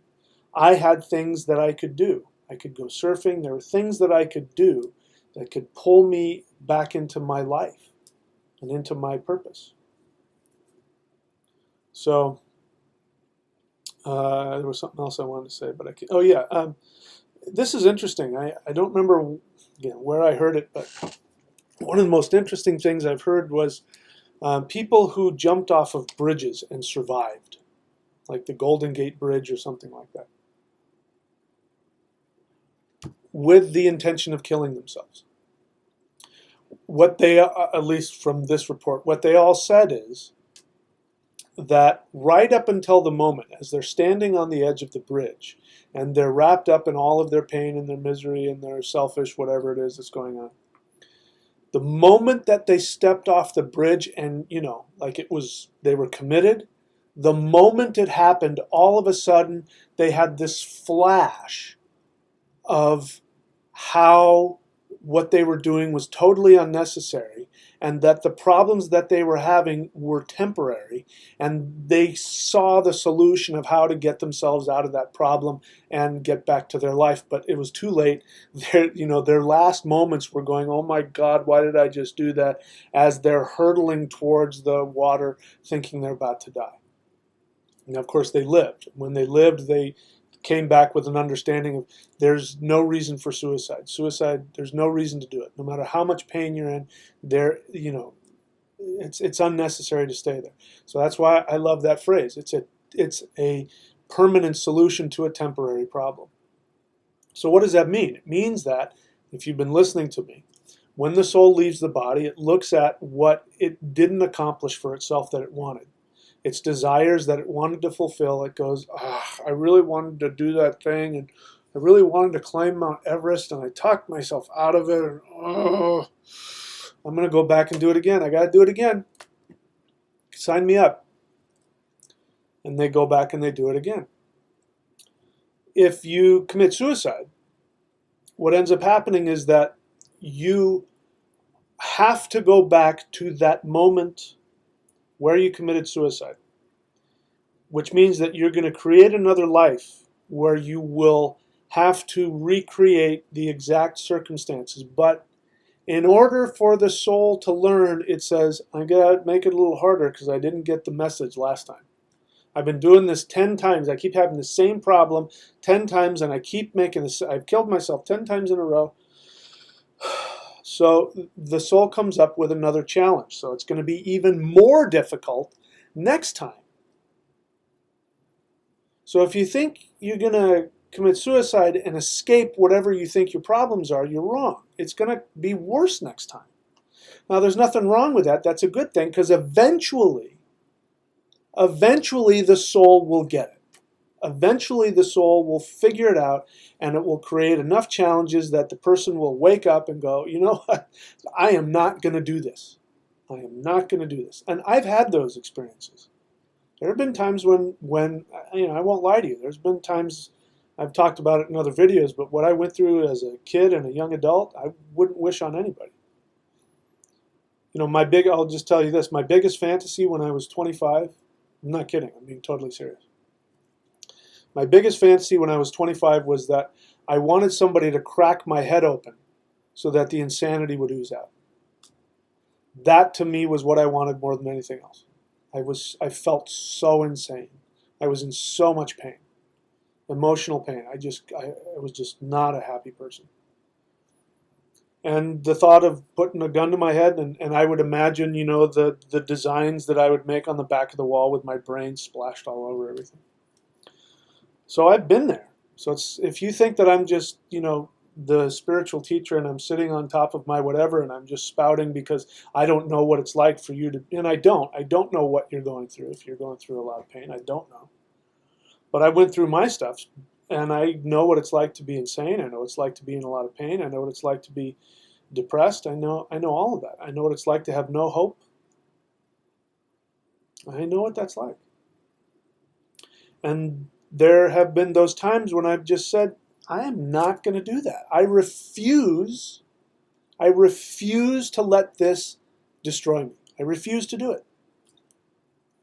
And I went through decades where that was my thought process for a long time, and I didn't see a whole lot of, I didn't see a lot come out of it. Things are different now. I have the life of my dreams, and it's getting even better. I'm getting ready. I don't know yet, but I'm getting ready to move into a beach house, not just an apartment, but a 2-bedroom house, 3 blocks up from the beach with, and then I get to create my fantasy again, and I get to have a studio, and I get to have clients, and maybe teach classes, and maybe I'll have a relationship, and there'll be room for both of us, and I have another life coming together. Again, as I said, I'm in the best health I've ever been, and that is a direct result of me having that mindset, and this is perhaps even more important. I reached out for help, professional and otherwise. So you can't do it alone. If you're in that state, you can't do it alone. You're going to need help. You're going to have to tell somebody else what you're really thinking and what you're really feeling. You can't keep yourself a secret. Okay? All right, so that's my my public service announcement to not commit suicide. All right, so let me see if there are any more questions here.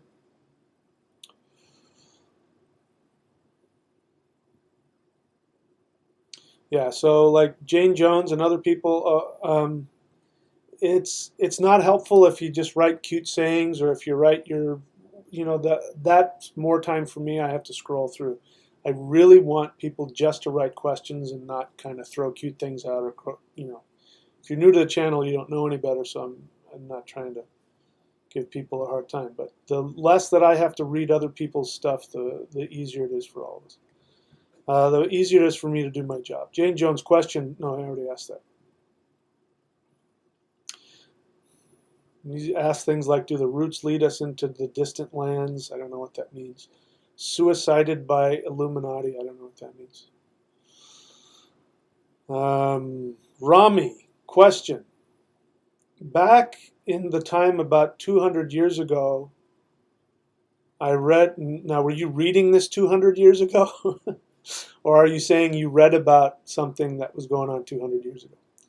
Back in the time about 200 years ago, I read that there were about 1 billion, and today we know that there may be more than 7 billion. So can we say that most of those humans were dwarves? Well, you can say it, but you'd be wrong.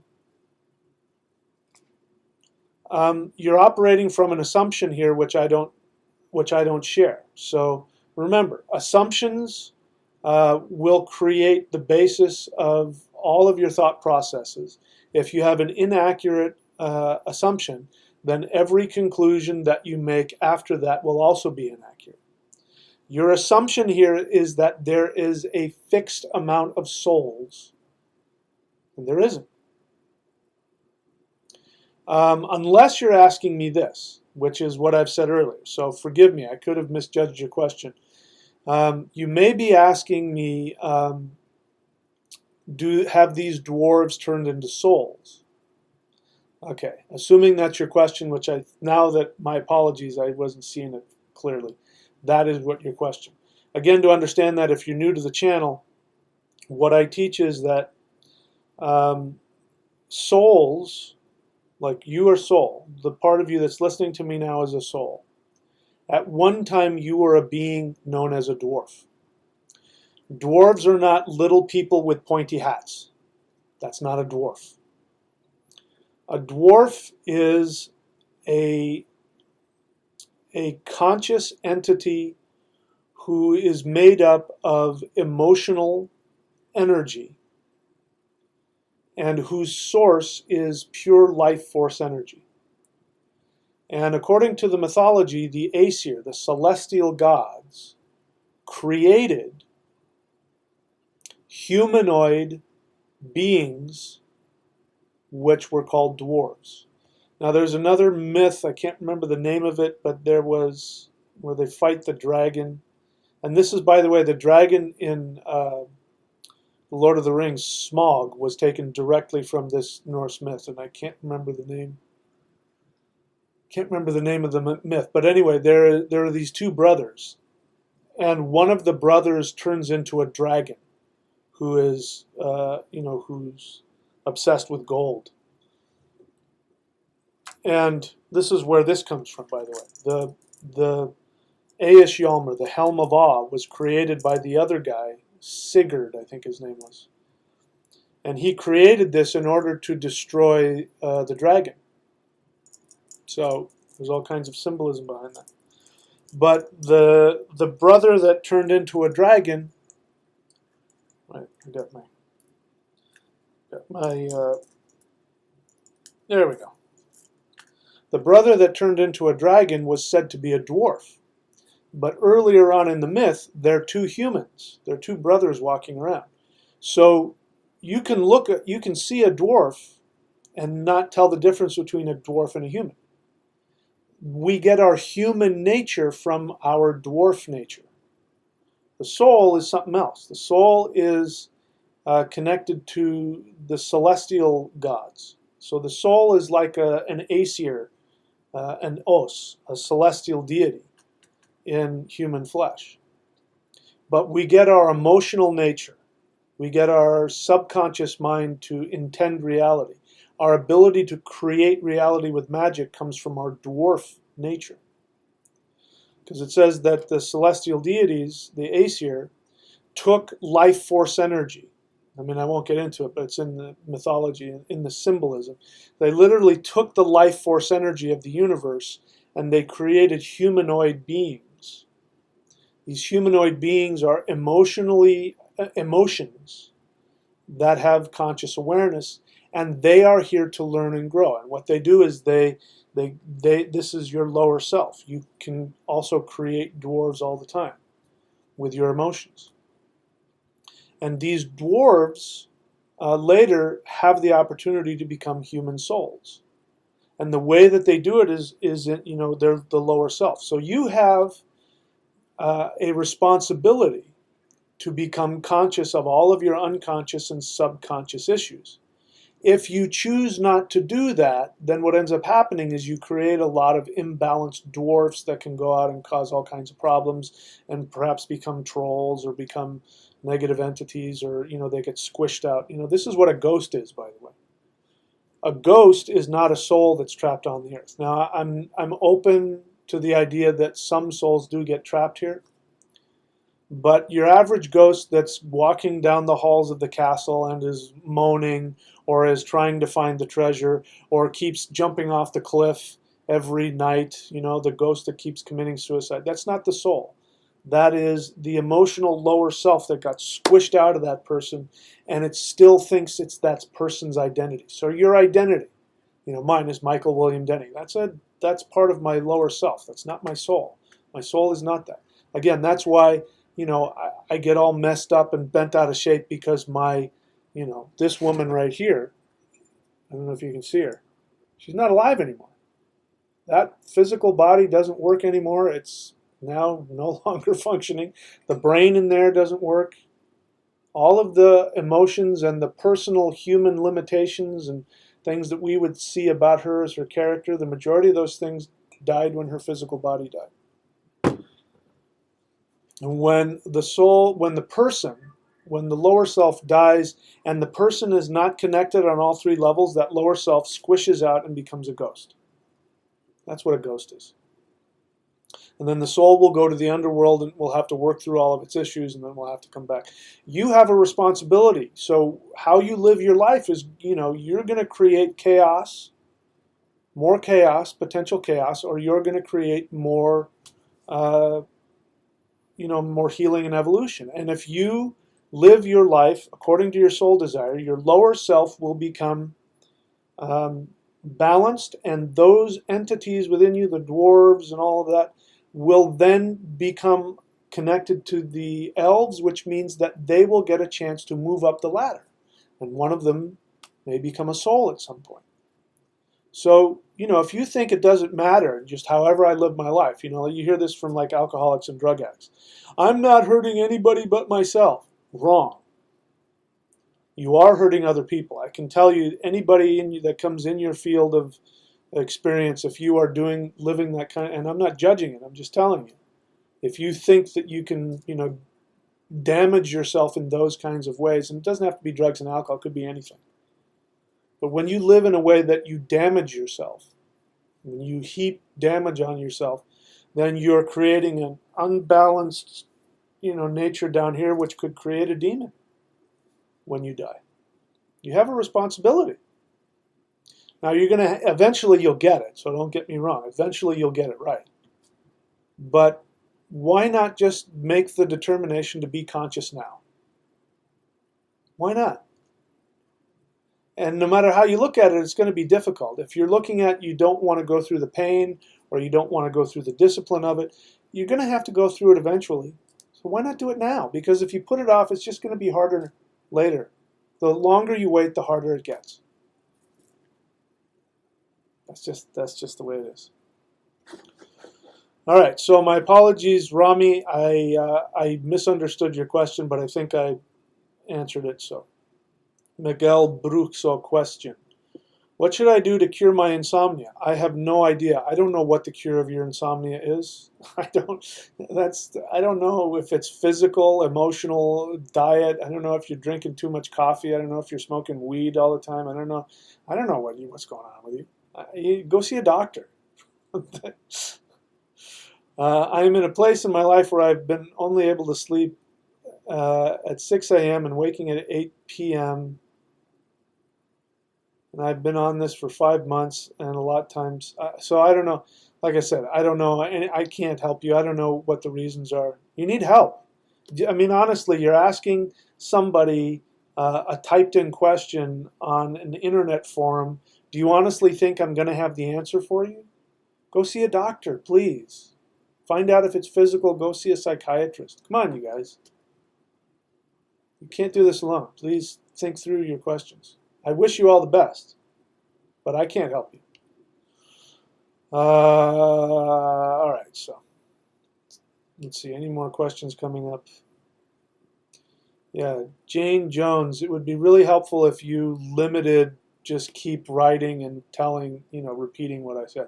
You may have already heard me. I may be, looking at something from long ago, but there's a lot of throwing out stuff there that I can't do anything with. Dude with a hat, question. What does it mean if one feels themselves in a state similar to deja vu, but more like they have killed themselves and have relived up to this moment again? It happens when I'm depressed. I think I answered that. I think you may have asked that question a while ago and I already answered it, but I think that's exactly what it is. I think that in a past life you had the same problems you're having now, and you killed yourself, and when the soul came out, you went, oh, I did it again. I got to go back, and I got to have that same issue again. I'm going to create something so I won't go through it again. Deja vu, that's what deja vu is in that instance. And it's great that you have that. And then you can go, you know what, I've already done this. I'm not going to do it again. I think that's great. All right, and then Mac is going to tell Miguel what he needs. Mac, you don't know what Miguel needs. You don't know if he has insomnia or if he needs to go to the doctor. You don't know that. Don't become armchair physicians, you guys. All right, let's take a break. I'll come back and then we're going to look at the mythology surrounding the underworld, and we'll see, yeah, some really cool stuff in there. So give me a couple minutes and I'll be back.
Alrighty, so I wanted to get into some of the mythology here and talk about the underworld and some of the things that tell us about how a soul ends up in the underworld to begin with.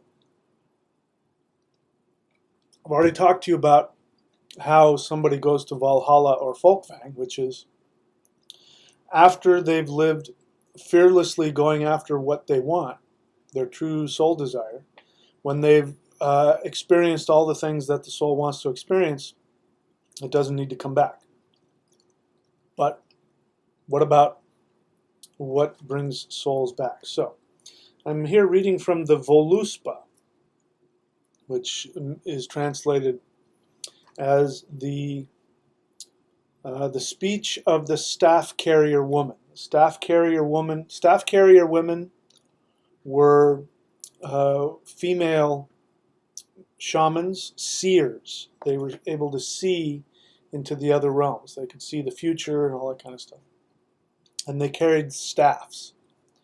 Normally, in most cultures, in most indigenous, quote unquote, shamanic cultures, the staff carrier is the man. That's, we see that in the Wizard of Gandalf. He has a staff.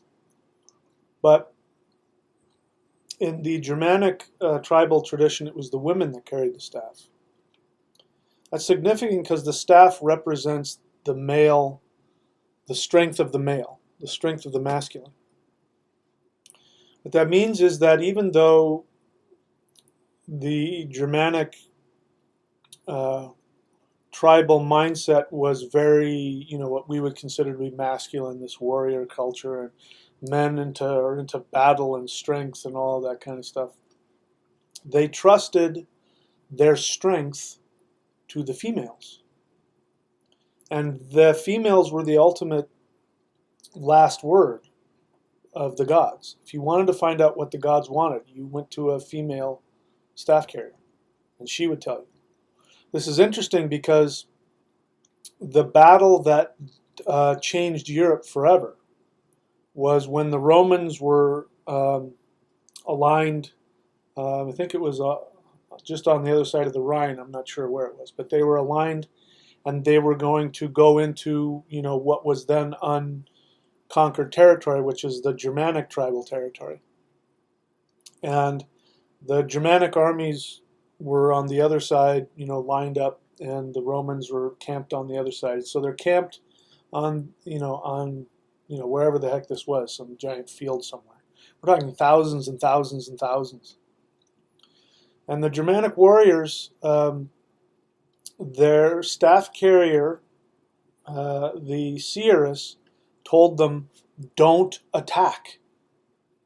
If you attack now, you will lose. Do not attack yet. And I don't remember exactly how it went. Somebody probably knows, but there was, a specific thing that they had to wait for in order to attack. And if they waited for that, they would have won. Now, for whatever reason, these Germanic chieftain, warrior generals, whatever, decided not to listen to the words of the staff carrier woman. And they attacked the Romans. The rest is history. The Romans won that battle. Europe would be a very different place. We might not even be having to talk about Christianity. We might be like the Hindus in India. Originally, we would call them the Vedics. And the Vedics have a continued uninterrupted presence in India to this day, and now they have evolved into the Hindus. So who knows what our Germanic, polytheism would look like today. It might be different, but it would have evolved into something else. In any case, this is who's talking here. The speech of the staff carrier woman. She is a giantess, meaning that she is, even Odin goes to her to ask her where he came from. She is even older than him. She's seen all the worlds that have come and gone. That's who's talking right. And she's going to talk about what we would call the Underworld or Hell. So, let's see here.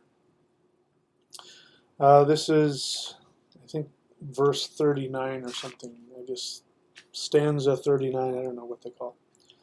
A hall she sees, meaning herself. You can tell royalty because they talk about themselves in the third person. A hall she sees standing far from the sun, on the shores of death, with its door to the north. Venomous drops fall in through the weave, for that hall is woven of serpents. Let's stop there for a second. The hall is woven of serpents. Remember I told you about Rahu? Rahu is the head of the snake. Rahu is all of your obsessions, all of your addictions, and all of your unfulfilled desires that force you to come back into physical manifestation and to be incarnated again.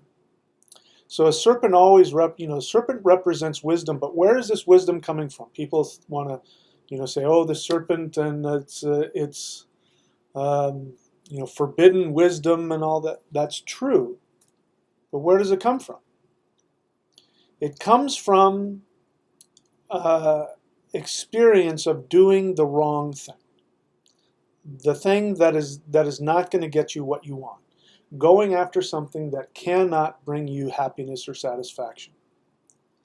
That is the essence of the serpent. And when you go after that, and you learn from that, then you have a wisdom that cannot be experienced by anybody else except by those who have experienced it. This is why the serpent knows things like magic, because after a while you start figuring out the shortcuts about how to do this and how to do that without having to go through. That happens through experience. And this is what the trickster always gives. Loki, the coyote, whoever the trickster is, what he's doing is he is saying to you, if I'm showing up in your life, it means one of two things.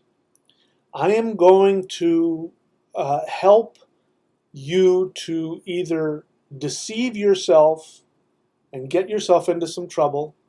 You know, I'm going to tell you that the smartest thing for you to do is to go to Vegas and gamble and spend all your money on hookers and gambling and get really drunk, and then maybe go to a mobster and a you know a loan shark and take out some money and then invest it in the stock market. And you're going to find out pretty quick that none of those things really worked out. They really weren't very good ideas, but now you have the wisdom not to do that. Or, he says, or you can save yourself a lot of trouble and listen to what I'm telling you. You know, a lot of people don't like some of the ways that I teach. A lot of people don't like it. A lot of people don't like it when I, you know, give an example today. Somebody asked me a question on one of my videos. Can you see through your third eye? To which I responded, who cares about that? That's meaningless. And then the person wrote back, they were very offended. How can you call yourself a teacher? You're a hypocrite. I asked you a question. Some people can't see. So are you saying you can't see through your third eye? Blah, blah, blah. You know.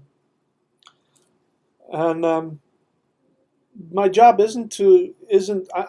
not a jukebox. You can't put a quarter in me and tell me what to do. I'm not a puppet. I'm not a robot. I'm a teacher. Which means my job is to help you find out what it is you really need and what it is you really want to say and what it is you really want. And sometimes that means I take your ridiculousness and I tear it off of you and I put it in front of your face. And I go, look at that. That's ridiculous. Now you have the choice to respond out of ego or out of a willingness to learn. But that's what Loki and tricksters do, is that they force you to make a decision. And if you're wrapped up in your ego, then you're going to go on that wrong path. And you're going to cause yourself some problems. So the bitter medicine, sometimes, that's what Loki does. So that is why hell is woven together by serpents whose venom is dripping into the halls of the underworld. A hall she sees standing far from the sun, the soul, far from the light of the soul. So the soul is there, but when you go out of alignment with yourself, you go to this place. And it feels like you're far away from the light of your soul, what we talked about earlier. A hall she sees standing far from the sun on the shores of death, with its door to the north. Venomous drops fall in through the weave, for that hall is woven of serpents. Therein, wading the streams, she saw oath breakers, murderers, adulterers. There Nidhogg sucks cadavers. Wolves tear men. Know you as yet, or what? That's what it says. Do you know yet? Do you get it yet, or what?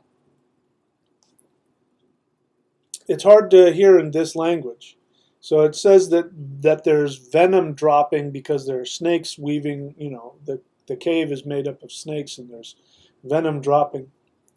And wading in the streams of venom, meaning there's venom dropping from the ceiling, just like a cave, you know, drip, drip, drip, and there's water in the bottom of the cave. And there are people walking through this, and they're walking through the venom. And the people that are walking through the venom are oath breakers, murderers, adulterers. Doesn't mention anybody else, it mentions those three. Oath breakers are obvious, and we don't have it now, you know, because white man has a forked tongue now. He didn't used to have a forked tongue, but he has one now. What's interesting is that, you know, in the United States and North America, there's this understanding, you know, that the white man breaks you can't trust him, because if he makes a treaty with you, he's going to break it with you. And so, you know, the white man speaks with a forked tongue, right? And in many Native American languages, there was no word for lie. And the reason for that is because they had this belief that your words were connected to your breath, Your breath was your soul. Now we have that in the word today. Respiration means to respirit yourself. So spirit and breath are the same thing. Breath means it's connected to your life force energy. So to speak an oath, just to speak it into existence, meant that your life force energy was connected to it, which means your soul was connected to it. And so for the Native American, for somebody to make an oath and then break it, it was confusing because it meant you were denying your own existence, which means that you would stop existing.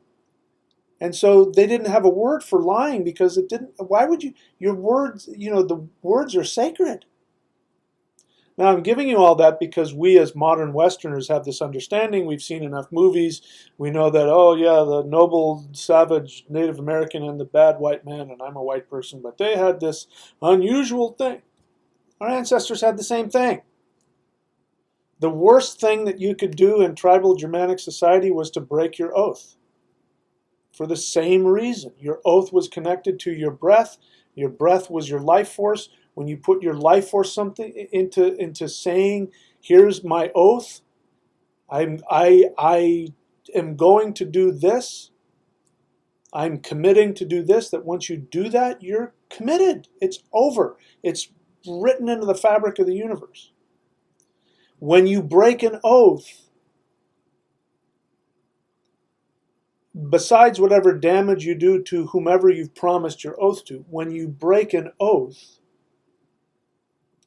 you deny your own existence. And that is the most self-destructive thing you can do. A warrior would rather physically die than break his oath. Why? Because if he doesn't break his oath, he's going to go to Valhalla. If he breaks his oath, guess where he's going? To this place where there are venomous serpents and he's walking through the venom.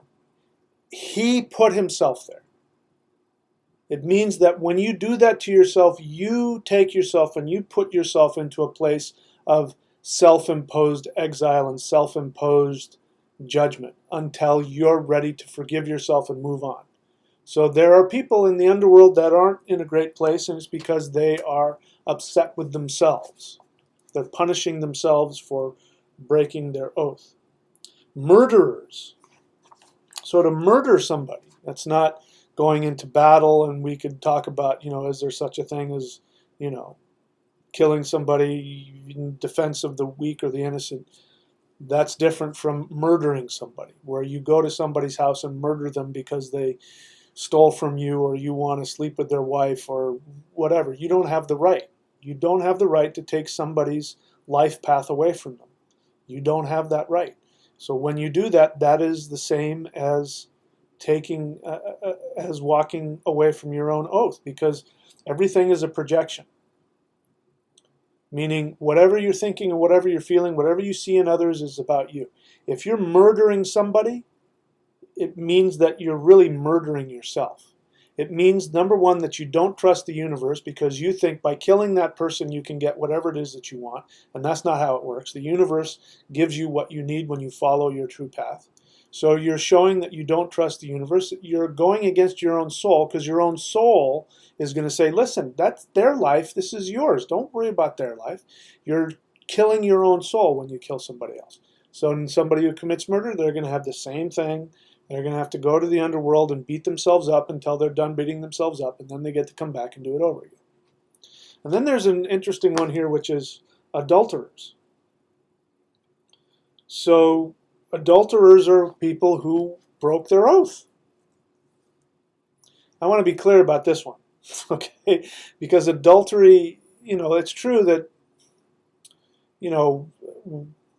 there are times that sometimes you can't get over that. There's just some relationships won't heal from that, and some can. So let's just be clear about that.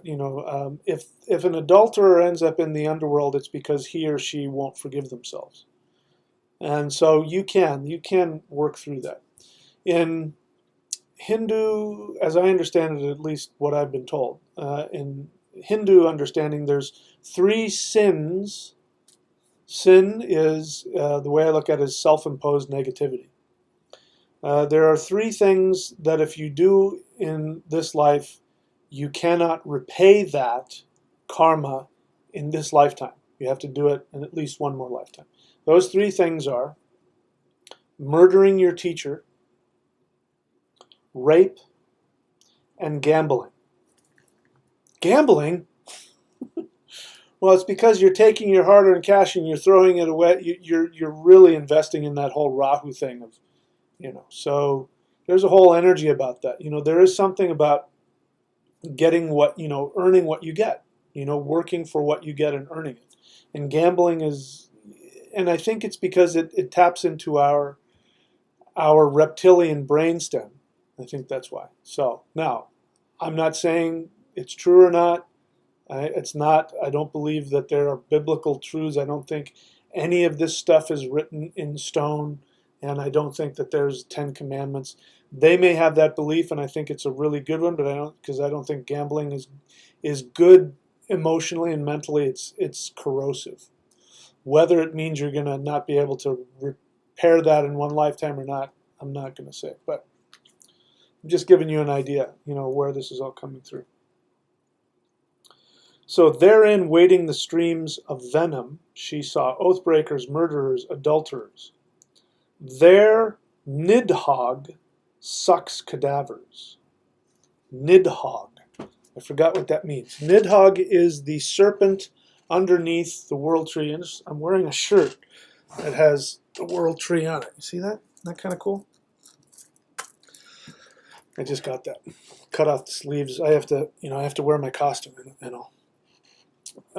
There's a serpent at the bottom of the world tree who is corroding and eating at the roots, and eventually that's what's going to start Ragnarok as well. The tree is going to come falling down, and the end of this age will happen, and Nidhogg is the one gnawing on the roots of the tree. And his name, Nidhogg, I have it down here somewhere. What does Nidhogg mean? Let me find it. Hang on. Here it is. Nidhogg. No. Where did I find that? I found it somewhere else. Sorry, hang on a sec. I'm trying to find what I'm doing here. Nidhogg. Where did it go? Let me see if I can remember his name. Nidhogg means malice striker. That's right. Nidhogg is malice striker. Now, that's one interpretation. I would need to actually know what the root of the word means, and I don't, so I can't tell you exactly what it means. That's just somebody's translation, so I'm just going to take that at face value for now. What is malice? Malice is when you are thinking negatively towards somebody else. I'm going to fuck that guy up. I'm going to slice his tire. I'm going to fucking screw his wife. I'm going to bring malice down on that guy. Nidhogg sucks cadavers. Dead bodies. The dead bodies are piling up. The dead bodies, as we've talked about, are things that rot. Self-centered, narcissistic desires that lead to nowhere. Taking action against your soul towards your greed. You want to be a billionaire, so you're going to cheat old ladies of their pensions in order to become a billionaire. That, when you die, you're going to see that desire, which can never be fulfilled, that hunger for money will never be fulfilled, and it becomes a cadaver, and you take that with Nidhogg. Malice striker. The malice is against yourself. You see this? You do this to yourself. Nobody does it to you. You do it to yourself. And we have at the base of our life tree of life, which is our spinal column, we have, that feeling when you've done something. I'm using different examples. Some I have done and some I haven't, and I won't tell you which, but,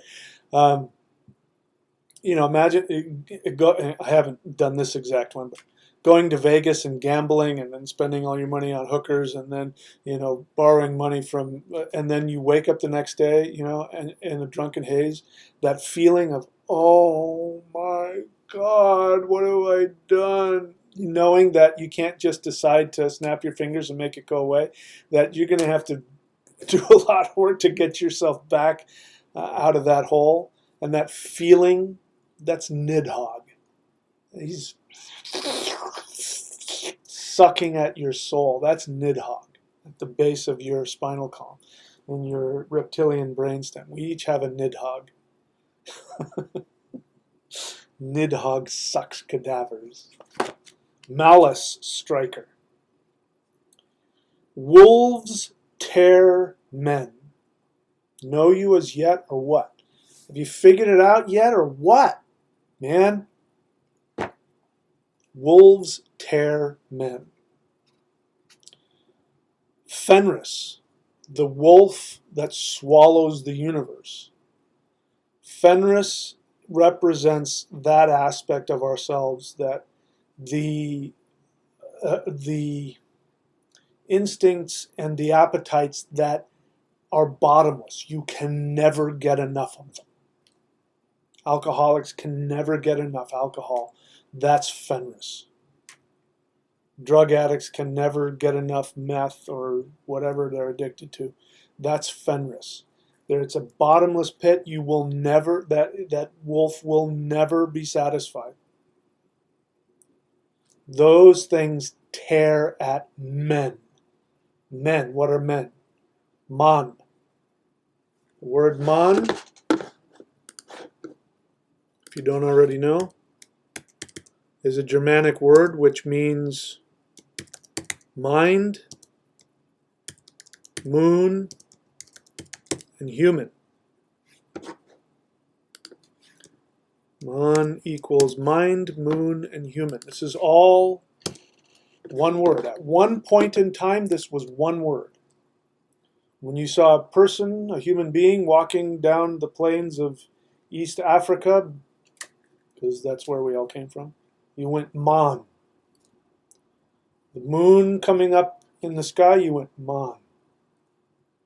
When you talked about the mind that reflects the spirit, you said man.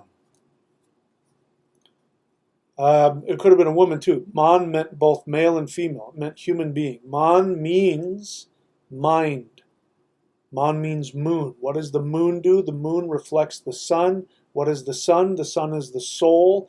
The mind reflects the soul. The human being is the reflection of the divine mind of the universe. We are not baboon or monkey or camel or giraffe. We are man. We are the only beings in this planet that can reflect the divine mind of the universe, can reflect Odin. Wolves tear at man. Those appetites that cannot be fulfilled tear you apart. And then you become depressed, and then you put a gun to your head or you hang yourself. This is why people kill themselves.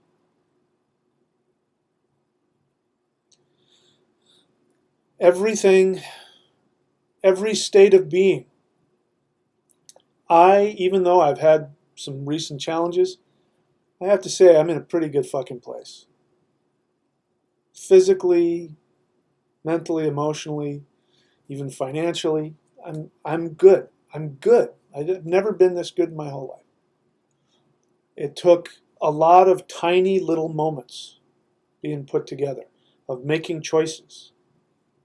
Making choices to be fearless, to go after what makes me happy, to face my fears and be willing to die in the pursuit of what I believe is going to feed my soul and give me the greatest happiness. To stay aligned. I've made a lot of mistakes and I've done things that took me out of alignment with myself, caused me more damage than it caused others. And that when Nidhogg was chewing at me, I went, Oh, I think I would like to get back into alignment, because I remember when I was in aligned, no matter if I was sad or depressed or angry, or I was still in alignment. There's nothing worse than being out of alignment with yourself. Breaking the oath to your own soul. That's the worst place you can be. That's what takes you to that part. So that's just one part of the underworld. There are other parts, because as we know, there are places in the underworld where Balder, after he was killed, and that's a whole other thing, he is sitting in one of the thrones of honor next to Hela, the goddess of the underworld. And he is feasting, and he is partying, and he is rejoicing, and all of that. And so there are places in the underworld where the soul goes and it takes rest and relaxation, and it heals itself, and it parties, and it has a good time, and there's other people and your friends are there, and it's not a place of punishment unless you choose to create a woven chamber of serpents, and you're wandering through the venom of your own creation. And eventually you will get over it. You can spend 1,000,000 years there if you want, and Hela won't stop you. She will wait until you're done beating yourself up. I talk about Hela. To my knowledge, I've had one experience with her. I asked to see her and to visit with her, and one night I got my wish, and in my dreams I went and saw her. It was a trip. And it was a very frightening and unsettling experience. But it wasn't because she was that way. It was that I was taken to the end of, there's a lot of stuff in this existence. There are other realms that humans can't go. We wouldn't survive. There are places that our souls would not be able to comprehend what was happening, and it would tear us apart. We wouldn't be able to survive. We have an identity. There are places where an identity can't be held together. And don't worry, you'll never go there. There's no soul that's ever gone there. But I was taken to that edge, and I saw what was on the other side, and it freaked the fuck out of me. And that edge, when I got back, that edge was like this protective barrier, and this was in the depths of hell. So even there, as you're close to that, there was a lot of feeling of insecurity, and you don't know who you are and what's going on, and it feels empty and frightening and scary. And that was the barrier between where humans can go and where they can't is Hela. That's her. And it's a mirror. It's like a black mirror, and it reflects back. This is why the mother is so important. This is what mothers do. When you see that picture of Mother Mary holding the baby Jesus, and she's looking with just a very slight smile on her face, and the baby is looking up at her, right? That is what the mother is supposed to do. The mother is supposed to reflect back to the child their true essence without any imposition other than love. Love has no agenda. So that's why there's just a slight smile, because she has no agenda other than that she loves the child, and this is who you are. I see who you are. And we won't know. This is why it's, like orphans are so fucked up. Most serial killers are orphans. I don't know if you knew that. I found that out because I did a movie on serial killers. I created it. And I found out a lot of serial killers are orphans.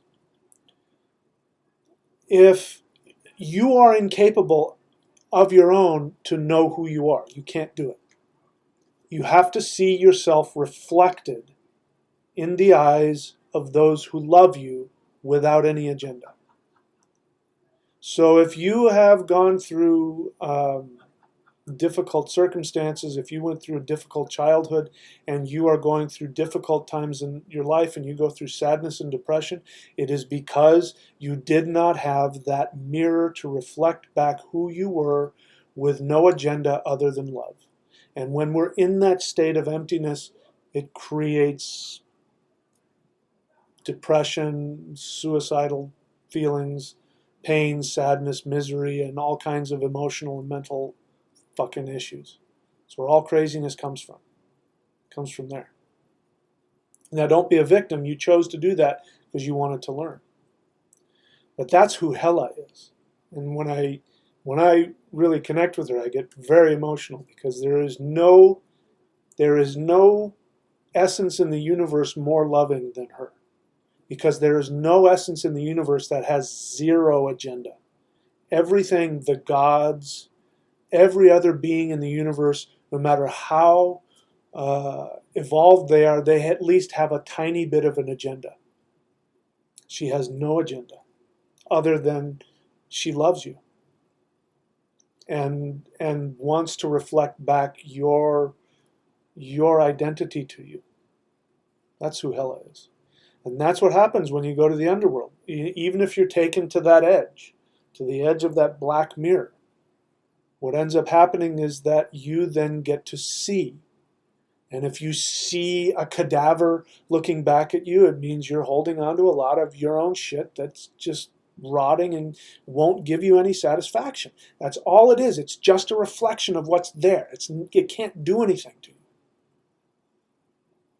And when you let go of that, then that reflection will become a beautiful young woman who represents the nurturing mother of the universe. This is why Kali is seen, with skulls around her neck and blood and all that, because she's the same thing. Tara, the same thing. Not the Tibetan Tara, the Hindu Tara. Same thing, but she has, I think, severed heads. One of them has skulls and the other has severed heads. I can't remember. I get them confused. The frightening Chamundi, like this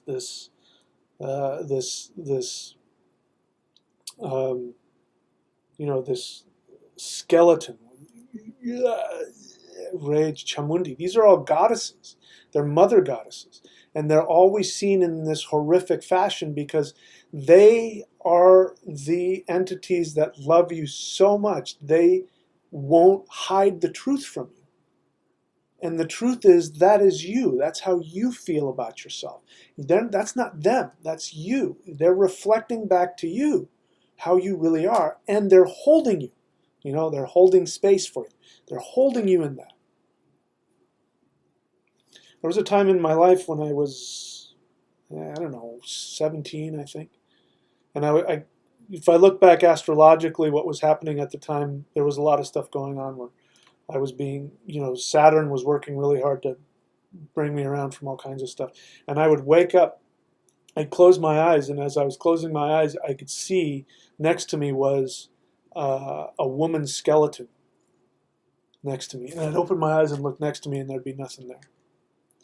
The fear of waking up and seeing like a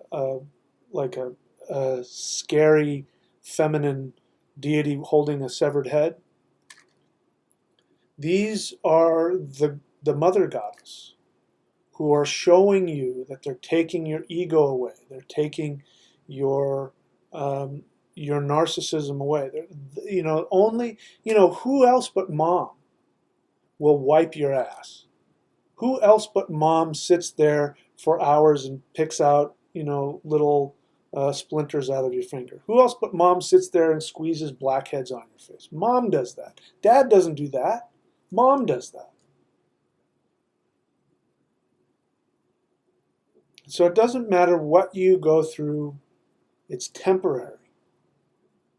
And no matter how painful it is, this is something that your soul has worked out with the Mother Goddess. And you've said to the Mother Goddess, I need to work through this issue in my life. And she says, I will go and do that with you. And I will be there if you screw up and you don't make it and you whatever, I'm going to be here.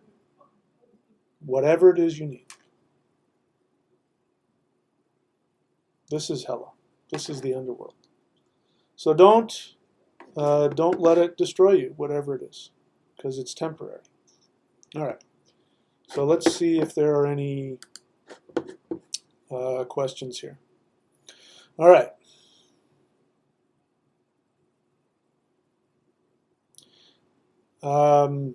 Mac says question and then says, in a lot, I think this is a question. So, yeah, so I'm going to, yeah, please be conservative with writing stuff on here, you guys. Mac, question. In a lot of the mythology, the entrance to Helheim is in the north. It didn't say that, the way I read it, it doesn't say that the entrance to Helheim is in the north. It says facing the north. Let me see if and again, it could all be up to translation. But I have two answers to that question because I think I know where you're going with this. Let's see, where did it go? Voluspa. So let me find hell again. Yeah. A hall she sees standing far from the sun on the shores of death with its door to the north. That could mean that the door is in the north, or it could mean that it's facing the north. Now, again, I'd have to see it in the actual language, and maybe somebody can find out. So, let's just assume that it is in the north. Here's the thing about Helheim. Helheim has back doors to it. It's like a central, like it's the earth. It's the central, deepest part of the earth. And like Midgard, it has multiple entrances and exits. And there are back doors. One of them goes to the Mist Home, because the Mist Home is also a place of death and rebirth. Another one, it goes to Asgard. Asgard has a back door that goes directly into Helheim. So let's see. In a lot of mythology, the entrance in the north, is this related to the position of Niflheim and its associated destruction of identity? Yes. As you know, the reason why I say that is I place in the Thunder Wheel, you can see where I place the Underworld.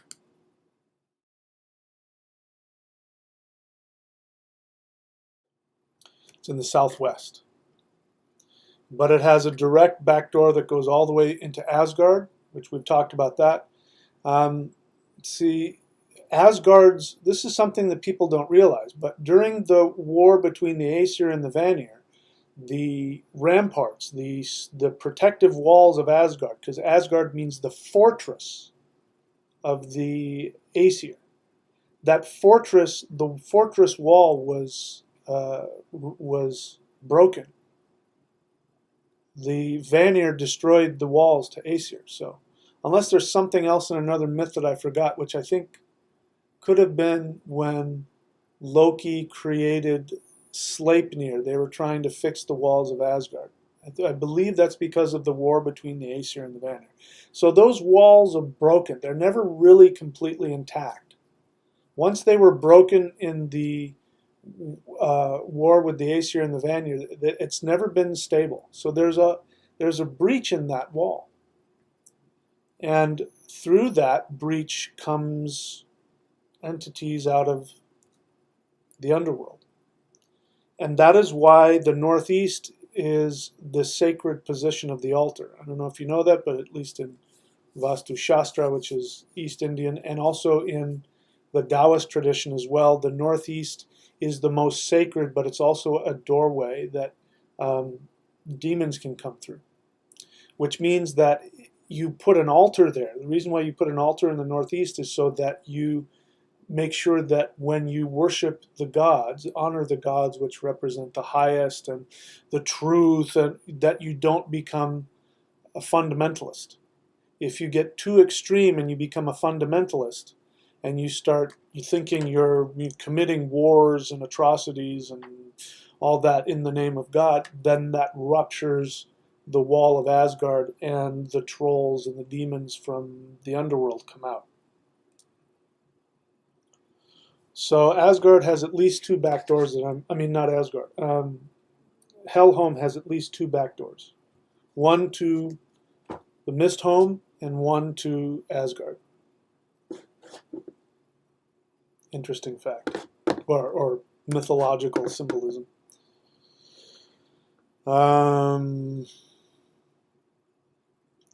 Jane Jones, question. Now, you don't have to put the whole thing in all caps, just the word question, and you don't have to do everything. Once you put question on there, I see it, and then you can just write like a normal person. Question, are the staff carriers crones? That's a good question. They're not crones in that sense. They don't have to be. But traditionally speaking, the staff carrier women were women who were past the age of childbearing and child rearing. So they were middle-aged or older. So they didn't have to be old crones, but, a crone, you're not going to see a 20-year-old Voluspa. You're only going to see a Voluspa when she's, after she's done raising and having kids. She may not be super old, but she certainly could be. Canute, okay, so again, I'm looking for questions, and there are people giving out your opinions. I don't want your opinions. Donna Marie, question. Is there any meditation or ritual that can be done by a mother on behalf of her son who is going through this darkness? You're asking me a general question? I mean, if you really want my help, you're going to have to get a session with me and tell me a bunch of details so I can find out. Is there any meditation or ritual? Yeah, there are tons of them. But I would need to look at the person's astrology. Astrology.thunderwizard.com. I would need to know what deity and what planet they need to work on to get them through this darkness. I don't know what this darkness is. You mean the darkness of wanting to commit suicide? I don't know what your relationship with them is. You have some connection to them. They're your kid. There must be some codependent thing going on that caused that darkness in them. You have a connection. I need to help you get yourself straight so you can be helpful to be to your kid. You see what I mean? I appreciate the question, but do you honestly think that I can answer a question of that depth on here in 30 seconds?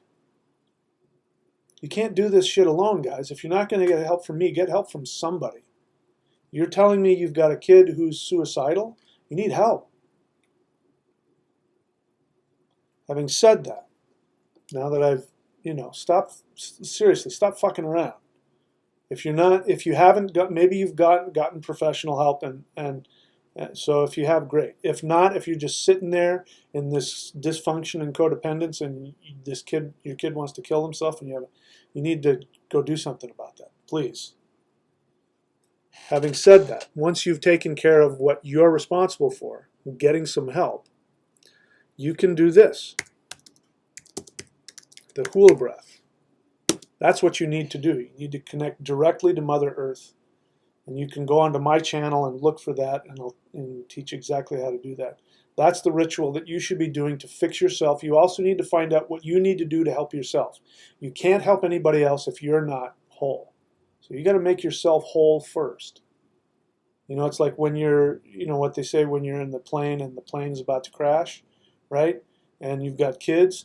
You put your oxygen mask on first, then you put it on the kids. If you try and put it on the kids, then you're going to pass out. The kids will die, and everybody will die.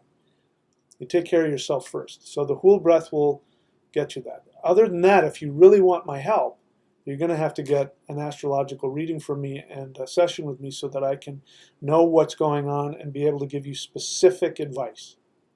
Okay?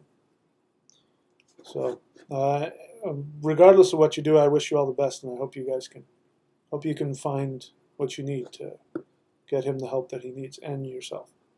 Miguel Bruxo, question. What is the shamanic perspective of veganism? There is no shamanic perspective of veganism. Veganism, again, I can't speak for all spiritual teachers. There are all kinds of different spiritual paths out there. Some of them are vegetarian and vegan, and a lot of them aren't. By the way, Buddha, a lot of Buddhists are vegetarians and vegans. Buddha was a meat eater. He ate meat. He was not a vegetarian. Point I'm saying is that people worship the Buddha, and yet they don't eat meat. And they look down on people who do. And the guy they're worshiping ate meat. So I don't have I don't think there isn't a spiritual thing. What I can tell you is this, is that people are built differently. There are some people that are constitutionally more capable of being vegetarians than others. Regardless of what vegetarians want to say, and everybody should be like us, that's their, fundamentalism. But some people are, and I've dated women. I think my ex-wife could possibly have been a vegetarian because she didn't eat a whole lot of meat and she didn't like to eat. And by meat, I mean chicken, fish, red meat. I don't eat red meat myself, but that's just because my body can't digest it. And the more I look at it, it's not. I think a lot of people can't digest it.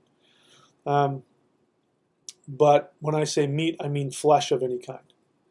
She didn't like to eat a lot of it, and when she did, she would just eat a little, and that was it. Maybe she could have been a vegetarian. I can't. I got to eat a lot of protein, and even though a huge chunk of my protein I get from vegetarian, protein powder sources, because I don't do my protein powder is all vegetarian. But I do eat chicken and I do eat fish because my body needs it. I won't, and I'm a shaman. Some people consider me a master shaman. So there is no shamanic understanding of veganism. Anybody who throws out, if you're not a vegan, you're not spiritual, then that's their, that's their fundamentalism. If you do it because you believe that it's important to you, then you need to follow your soul path and you need to do it. And you need to make that vow for yourself. I respect that and I honor that. So I'm not saying that everybody should go out and eat chicken and fish just because I do. You do what you need to do. Let's see. What is the shamanic perspective of veganism and yours? Is it greater for spiritual development and makes energy work easier? No, not necessarily. That's a myth. Nope. You just got to eat clean, healthy food. That's what your energy is all about. I mean, you can fast and that'll do stuff to your energy and all that, but Anyway, Order of the Volur. There's a staff carrier woman right there. She says, "Hail teacher, a joy to see you. A lot of your current topics seem to be about shadow work and extreme self-evolution. Is this about Kali Yuga, and do you have an opinion on Kali Yuga?" There's differing thoughts on the yugas. I don't have it. I haven't been studying it recently, but I could have told you a while back exactly what it meant and when it happened. But according to some people, the yugas are whatever they are. But a lot of the theory that I choose to believe in, because it makes sense, is that a lot of the understanding about the yugas is a miscalculation of what's in the Vedas about how long the yugas are supposed to last. Yuga means time period. And if you don't know what a yuga is, Kali Yuga is the age of darkness. And there are different ages. There's like the age of, the golden age, where human beings were these spiritual beings and they didn't have to eat or to talk, and they were just these energy beings, which is, they could do a lot of things that we can't do now.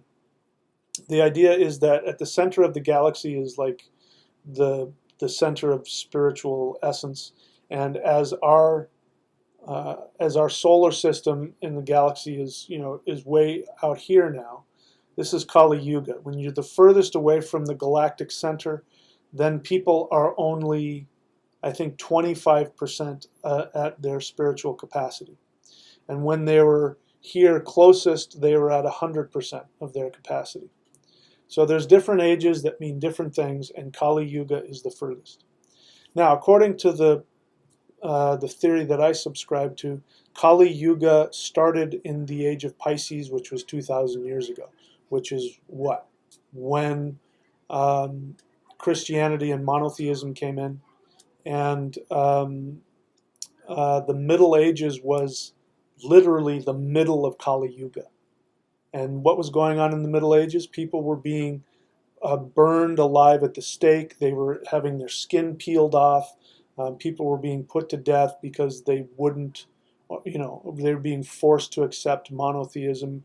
That's when the idea of hell and sinfulness and, God hates you and you're just this worthless piece of crap. So worship Jesus, and God will love you if you accept Jesus, and carry your cross and all of that, and the wars. And that's when we lost all of the technology. There was, the Romans at their height had some pretty and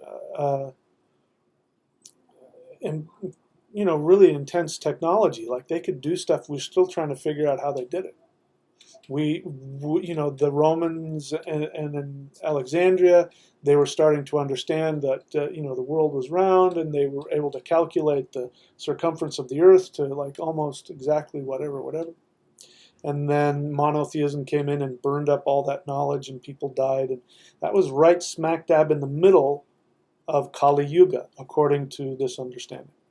Kali Yuga ended in the 1700s, which is what we went through as the Age of Enlightenment and humanism, and that's when we started to focus on classical sculptures, and that's when people started getting into the mythology of the Romans and the Greeks.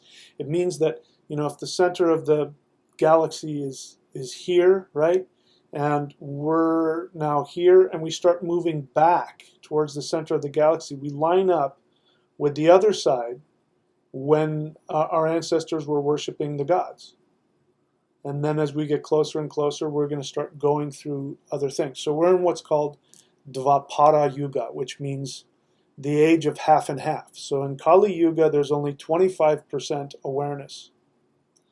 In Dvapara Yuga, half of the population is aware and the other half is still in darkness, which is why politically we have never been more separated. There's no middle ground. People say middle of the road, like, I'm looking on dating sites now and it says, what's your politics? And some people will say middle of the road. There's no such thing anymore.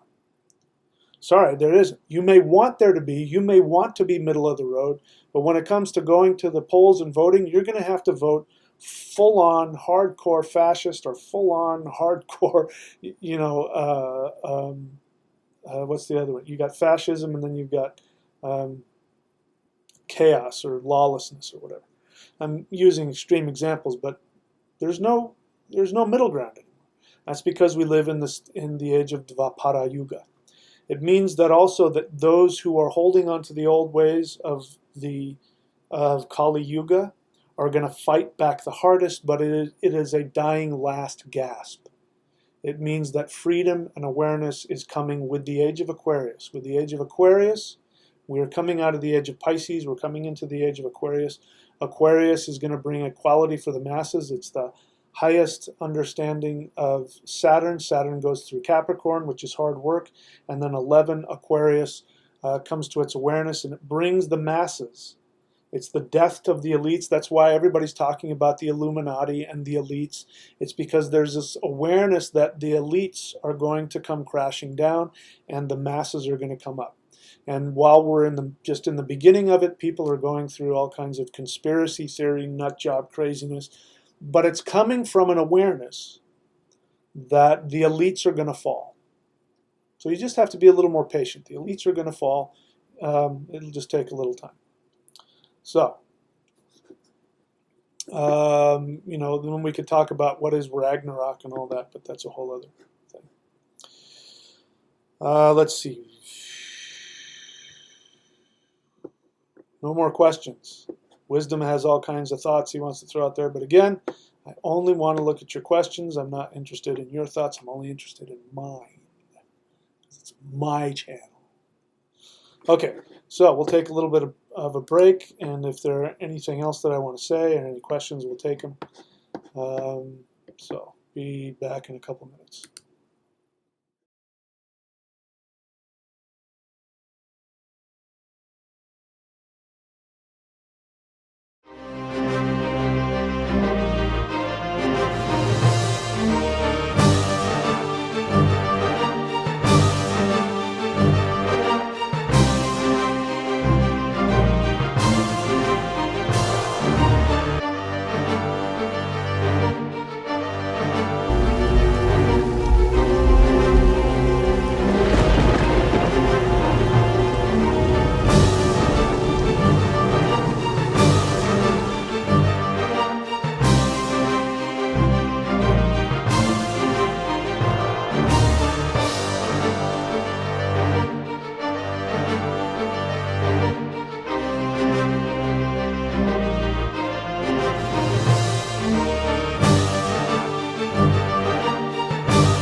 Okay, so I didn't see any questions there. I think I got through everything that I wanted to get through.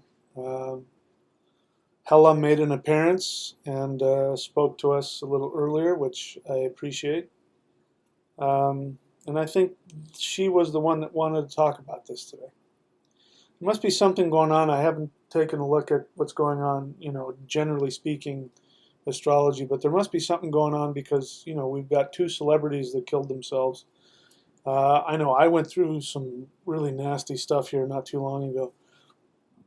And I know that some of my apprentices have been going through some difficulties. So there must be something going on. It's important to understand that when we think we're all alone and we're in the midst of all that, that we're not. I guaranteed there's somebody else out there that's feeling exactly the way you are. You're not alone. That's why it's important not to try and do this stuff alone. We need people. We need community. We need friends. We need teachers. We need, counselors. We need these people in our lives. We can't do it alone. We just can't. We need each other. So if you're in pain, please reach out to somebody. There is, there are suicide hotlines you can call. There's always somebody that you can reach out to and ask for help. You can get a session with me if you want a session with me. Um, it's hard to, I don't have a lot of time. It's hard to schedule time with me, but if you're able to schedule time, and if you want to do that, again, the way to do that is not email me and give me your phone number. That's not going to do it. I need you to go here, career.thunderwizard.com. I call it career.thunderwizard.com because when people just have career, they want career consultation. And what I do is I help you find out, according to your soul desire, what it is you truly want. If I have your astrology, it makes it a little easier, but I don't have to have that. I can, by asking the right questions, I can find out what it is you really want to do, and then I can help you come up with ways to make money doing what you would do anyway. But you can, I give that out to any private session if you need to talk to me about anything.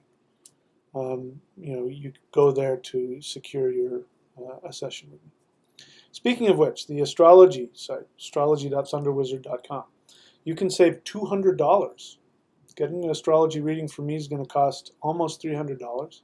You can get almost the same reading, 95% of the same stuff you're going to get from my apprentices who are trained by me and handpicked by me.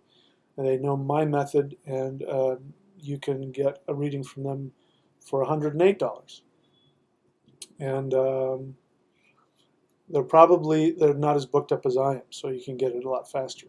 But let's see, anything else I can think of. I am going to be coming up, keep your eyes open for the 3 1s technique. I'm rolling it out, I'm working on it, I'm really putting some thought and some time into it, but I am coming out with it coming up here soon, and that is what I say here when I have these JPEGs on the bottom, it says become an ascended master. Thunderwizard.com if you want to learn shamanism and you want to support this channel. By the way, there are all kinds of ways to support the channel. Supporting the channel helps me be able to focus all of my time to this teaching.